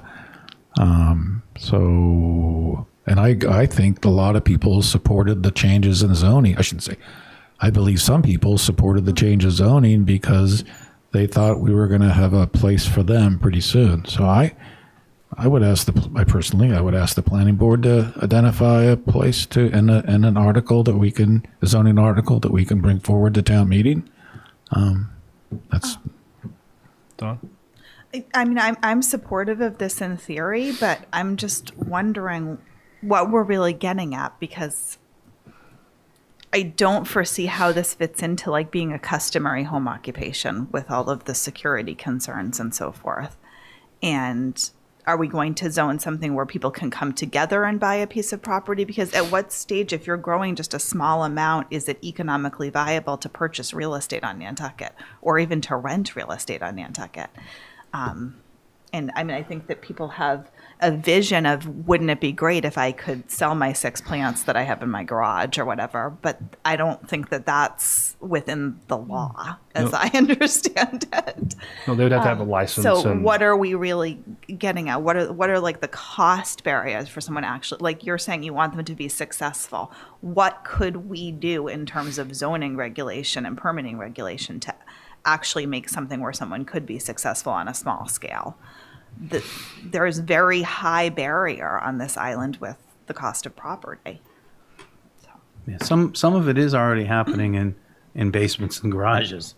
It has been happening for years in basements and garages. You can't really, and I don't smoke it, but you can't really, from what I understand, you can't really, I know too much about it at this point. You can't really grow it outside here in this environment. You have to grow it in a, controlled environment, and you have to, so some of it's already happening now. So the question is, can you mesh what's happening or an improved version of what's happening with the micro businesses? And how do you do that? I don't have the answer. We just got some of the information from Katie just yesterday. So, but I do think it's. Yeah, but that's what I mean. Like what's happening is. I know. Not under legal rules. Yeah. So I thought that some, government agency came over every year and sprayed those marijuana plants wherever they are. That's what, right? That's what we hear. Now you're saying they can't. Well, they can. But okay. Not the stuff that you'd want to be selling at a store. Oh, okay. I don't know. Is sort of what I've been told. Okay. So. All right. So under our current bylaws, could someone start a craft cultivation in CN or CI? Mm-hmm. Yes. Because we've allowed unlimited licenses for that. That would be allowed by special permit. Okay. All right. So could happen on CNCI. Yeah, right So- now. And they could co-locate. Under our existing regulations, we could permit a marijuana cultivator, which is the larger scale, a craft cooperative, which is the pool. So of that's how people, they could come together. or a micro business. So all of those work under our existing regulations. And you can also have a medical facility and grow on the site as well, which is what we've seen. Would you have to own the land and own the business to grow, to be a craft cultivator? Or could you, so if I own a piece of land, I could lease it to Matt and he could grow and he could build a greenhouse. I'm not familiar enough with the regulations. Maybe Okay. John knows the answer. Because if you could do that, then there might be some leeway. Or something. Yes, but it would be subject to licensing Right. by the Cannabis Control Commission. But you don't need to own the property. Right, I don't believe you need to own the property, and you don't under the zoning bylaw, I don't believe. Okay. It could be a rental situation. So the key here is there if you're not going to do anything, but you want to be sure to promote the availability to the retailers, is there enough opportunity in the zones where it's permitted by special permit, or do you want to expand that zone just for the cultivation? I think we need to do some homework, but my initial gut reaction is we need to expand it, but I don't think we have enough time to look at everything that, like Don is saying and Leslie's alluding to, because of time limitations. Yeah, I was away and didn't meet, but I guess when Rita met with some of the people who are doing it now, I think their first inclination was to be micro businesses, but then I think they realized when they would be based on some of the rules and regulations that they might have to be in the middle tier and band together somehow. They've actually decided they don't want to do co-ops. They all want to be craft. Well, they said they didn't want to, but then I think and I wasn't at them. This is second or third hand, so it could be I could be wrong, but it seems that once they started to realize what the rules and regulations were, they started to believe they might have to be in the sort of the second tier as a group somehow. But I don't think just like we haven't quite got our heads wrapped around it. They haven't either. Okay. So Maybe someone needs to get a vacant parcel and everyone has their individual food truck, but it's a cannabis grow truck. Oh, God. But they can't have a takeout window, though, so. They no takeout window. Well, if they can go and see NCI now, and there's no limitation on craft cultivators, then there's a chance that something could happen. Go ahead. I was kind of wondering about SeaTac or parts of SeaTac, but I know that needs to be analyzed. There's reasoning why they didn't put that in the first place. I think that they were mainly doing that for retail focused. I don't think we were really thinking down the road. I'm not quite certain. Now Planning we need a supply for the retailers. Well, these regulations have been a little bit of a moving target for a while. So, some of our existing language was put in originally as a placeholder, and then we've, reevaluated some of that. And I think this is a situation where we need to evaluate it, do some public outreach, and come back with something that makes sense and not rush just to get something in. That makes sense to me. So, I had, not yet? I had one more thing for Citizen Warrant articles. I was looking at possibly putting something in for e-bike, for electric bikes regulations for renting. I talked to Mass Bike, who pretty much drives most of the biking legislation through the state. And they had something in it last year, in this last round, and it did not go through. It got stuck in the house, as most things did. But they are trying to pretty much classify the three groups of what electric bikes are. So one would be pedal assist that goes up to 18 miles an hour, throttle assist that goes up to 18, and then anything else that goes 20 miles and above. And so has it went through the state yet? So I've been talking to Libby about this for a while, of trying to limit not the use and not the selling of electric bikes on Nantucket, but the renting of any electric bike that goes over 20 miles an hour. Because I think anybody who doesn't know the island and it gets on a bike that can go 25 miles an hour on a bike path there's going to be a lot of injuries. Now, the bike shops aren't renting these out yet. So this is a little premature, and the state hasn't come out with their 3 categories yet. So I'm not going to push it forward, but that may be true for anybody. Well, even 18 miles an hour. No, I'm saying 25 miles an hour. I don't care if you're a visitor or you live here year round. You wouldn't want me on one of those at 25 miles an hour. You don't have to grade that quickly, but I just yeah. No, that's. But the renting really concerns. That's higher than Sconset. yeah. Well, that's the thing. Like once you get over 25, you have to have a speedometer. Now you can break speed limit rules, laws, if you're on the road. And those vehicles can go on the bike path. It's No one knows. technically they're motorbikes, technically. So the legislation hasn't really caught up yet, and Massachusetts is a little behind.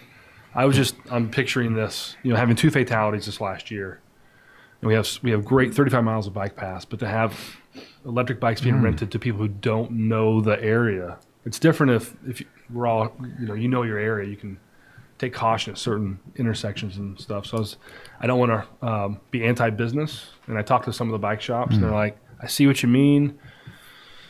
Can we wait to see what the state says?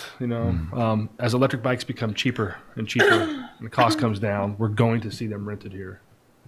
So just something I think we need to think about. If not, in Santa Monica, they have a path where it's completely shared, and it is scary. With the scooters and the bikes and the pedestrians. And pedestrians? Yeah, they do have it. It's the walkway is a little bit separated, but it almost made me think of a milestone should have a whole nother lane for motorized things that are not cars. There we go. That's a good. I like that definition. Yes.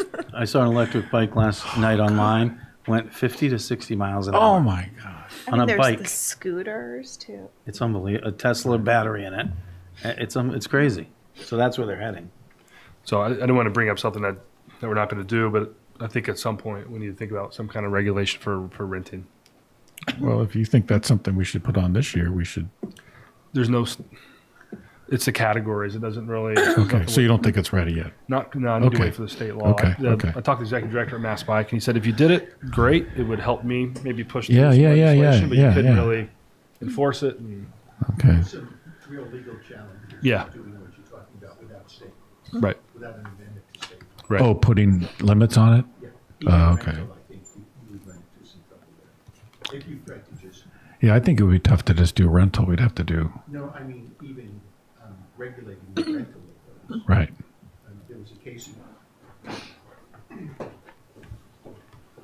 There was a case in Provincetown where the town tried to do that. This was many years ago, and it was challenged, and the issue was, is it inconsistent with state law, which basically allows these motorized vehicles to operate on any public way.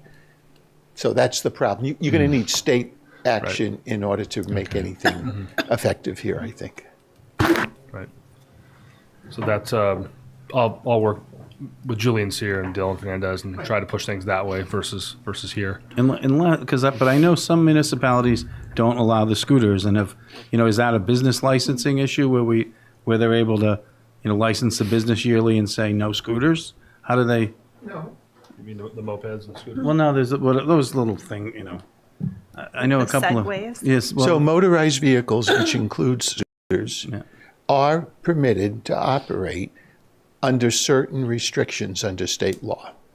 And basically, the state law is going to preempt local regulation. So, there are helmet requirements, insurance requirements, speed limits, and that kind of thing. so you can't do it through a business license on a yearly basis or anything. You have to. What do you mean? Do it You can't say to operate a business here. You can't do that. You're not allowed to. Unless you have a, You can't ban There's no way moped around rentals it. here. Yeah. All Right. Right. unless you had a bylaw. Unless you had a bylaw. No. No.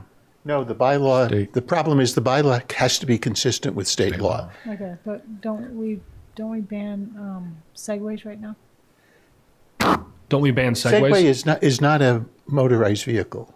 I don't believe that's included in the definition under state law of a motorized vehicle. Okay. Well, if we can't ban mopeds here, then we couldn't ban e-bikes. Well, There that's, you go. that's, There you go. that's There you the go. issue. That's the Rental. issue, yeah. Unless state law changes. Something else in that same conversation about the Ian Golding's article, which I think is really good, and I support it. One of his provisions is to, when you're passing a bike, to pass at 3 feet. Massachusetts does not have that law right now. It's in legislation. It got stuck in the House last year. So they're trying to get past 3 feet at 30 miles an hour, 4 feet at 40 miles an hour, and on and on. So I said, well, what happens if this bylaw passes town meeting? He said it's not really enforceable. If you saw a video of somebody doing it, they wouldn't be in trouble. But again, it helps me push it through the state because I can say, hey, look, Nantucket, the Cape, they're doing these things. Also, the Attorney General probably wouldn't approve that section of it. Right. Okay. I passed that on, but I think it's still good for a conversation. That's all I had. Any other? There's really not much new here because I've got to get to drafting the warrant, but hopefully we're not going to have any big, giant new ideas between now and the next couple of weeks. Oh, I don't know. We still need to get at if you wish to, Milestone Road corridor and or Old South Road corridor improvements or something lesser or nothing or I don't know. I don't really know. Can we do that at a later meeting with a Yes, full board? yes, absolutely. That'd be my suggestion. Okay. Are you ready for committee reports? Yep. You done, Libby? Yep. We already touched on all of my committees, the Island Home Work Group, the Senior Center Work Group, and CPC. We do have that phone call tomorrow to discuss with Cinder about doing the borrowing, which I think seems like a very viable option. That's it. I have something from the Board of Health. Again, the state has this is related to the age at which people are allowed to purchase cigarettes. The state has decided to raise the age of purchase from 18 to 21. They have decided to do that over a 3-year period, to go from 18 to 19 the first year, 19 to 20, and so on. They've given municipalities or whatever cities the opportunity to move quicker. We had a lengthy discussion at the Board of Health. We had a representative, and I don't remember the agency, but a very articulate, well-spoken representative from the state has been assisting towns throughout the Commonwealth on this matter. And also just, so it was the determination of the Board of Health that would be very confusing to have rules and regulations at retail areas to say, this year it's 18, it's not, you have to be 19, next year you can be 20, next year 21. That the enforcement of that would be a challenge. And really, for the interest of public health, we voted unanimously to implement on December 28th the changing of the age from 18 to 21 in Nantucket. Of this year? Mm-hmm. Wow. That's great. I read it. I was reading an article about kids right now in juuling or whatever, the stuff they're doing, and not necessarily with marijuana, but with nicotine. And this year was the highest increase of that substance. They're having kids that are addicted, and the doctors and the psychologists don't know how to get them off of it because they're starting so young, and the doses are so intense and so strong that they can't. It's a whole new thing they're trying to learn. And the ones the parents that have the money and the kids that are really bad, the only option is to send them to rehab with adults. And these are kids in middle school and high school age who just have taken the electronic cigarettes, thinking it's better for them. There are kids in 7th grade that I'm aware of. Yeah, it's happening And here. they're marketing it, and it's flavored. Some of them, it's a horrible product. You can get it on Amazon. So in terms of implementation, the Board of Health, Board of Public Health is working with all the retailers on the island, and we asked them to get, a kind of community campaign of information out, especially through the Inquirer Mirror. So, Thank you, Jim. I didn't know that was happening at all. Have you guys been talking about that for a while? Or did that just come out of nowhere? Just one board meeting? No, I mean, we've been thinking about it. I think. Yeah. Well, we were aware of the legislation. Yeah. I was drinking age, and then I wasn't, and I was, and I wasn't. Yeah. For when that happened, and it went up a year, I was one of those people that was just legal, and That's funny. back in the day. I only had one thing. It's not a board appointed, but BPAC met today, and Safe Routes to School was there. Emily from Mass DOT, and they kind of reported on there's a $100,000 to $1 million grant that you can do if you kind of go through this grant process. And so what we're applying for, and it looks pretty good that we're going to get it, is to put a crosswalk where the high school parking lot is, where everybody parks kind of long ways diagonal, right in the middle of that, put a crosswalk through to Surfside Road across that way. Does that make sense? Almost right across from Sally Ann's. Like a crosswalk there. Okay. No, Right in the middle. when you said Sally Ann's, There you go. And also to widen that bike path and clean that up across the street in front of the whole school. It's very, very bad. And that'll probably take up a lot of the million. That's what they're looking to do. And this is on annual. So Diane O'Neill was there, and they already have things they're going to look for next year. So with that, complete streets, some of those state fundings, we've got some good things coming in. That's all I have. Yeah, I went on a road trip and dropped my son out. He's working in Colorado for the winter, and to get him out of the house, I had to actually drive him to get him out of here. So I did, and and one thing I saw out there, Jason, was it was a under road bike tunnel.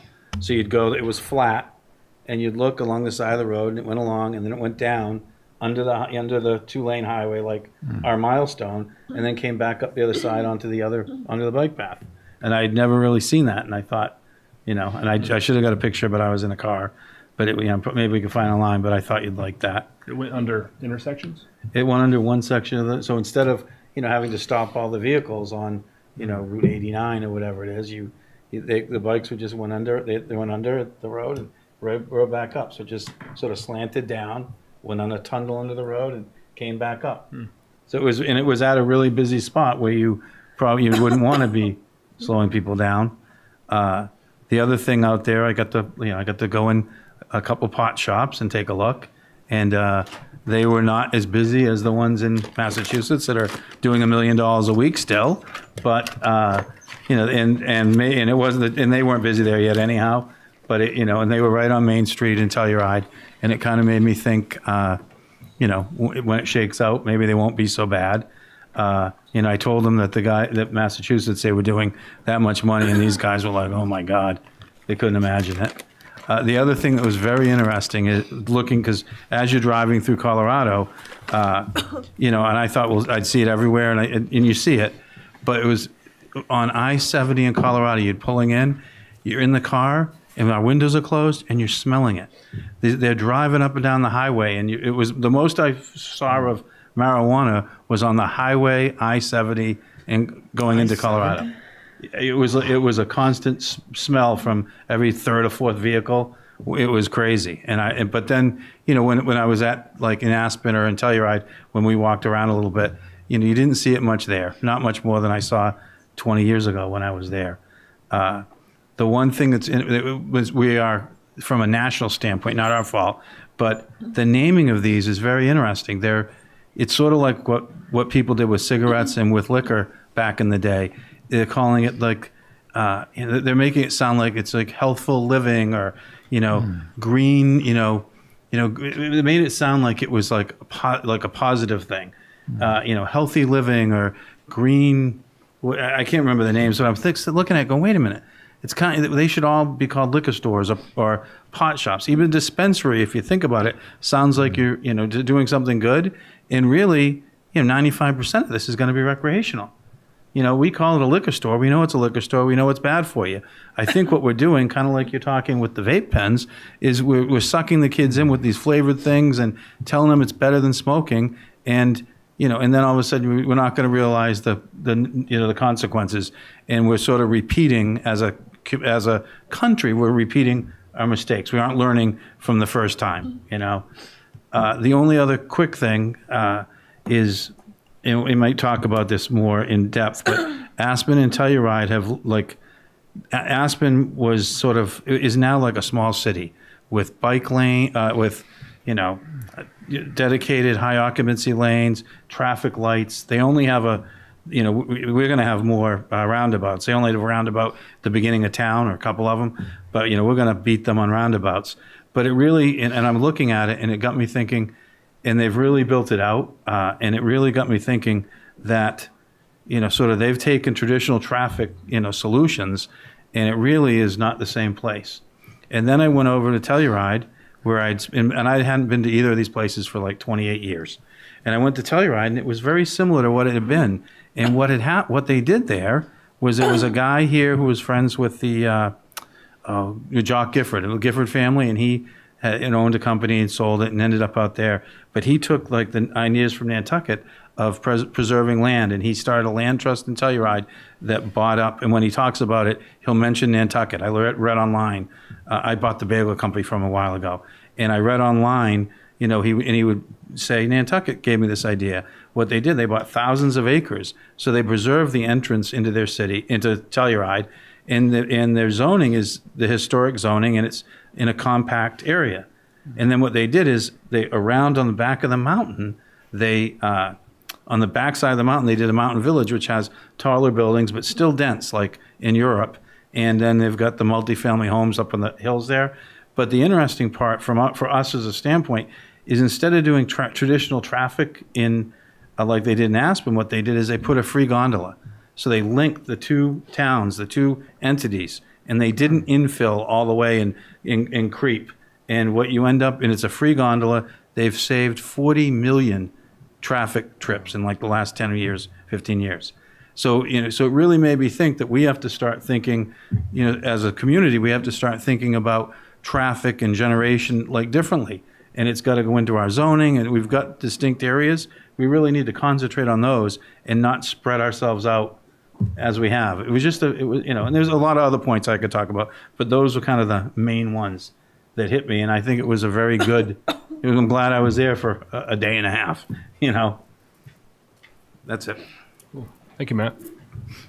Anything else? Motion to adjourn? Second. All those in favor? Aye. All right. Thank you, everyone.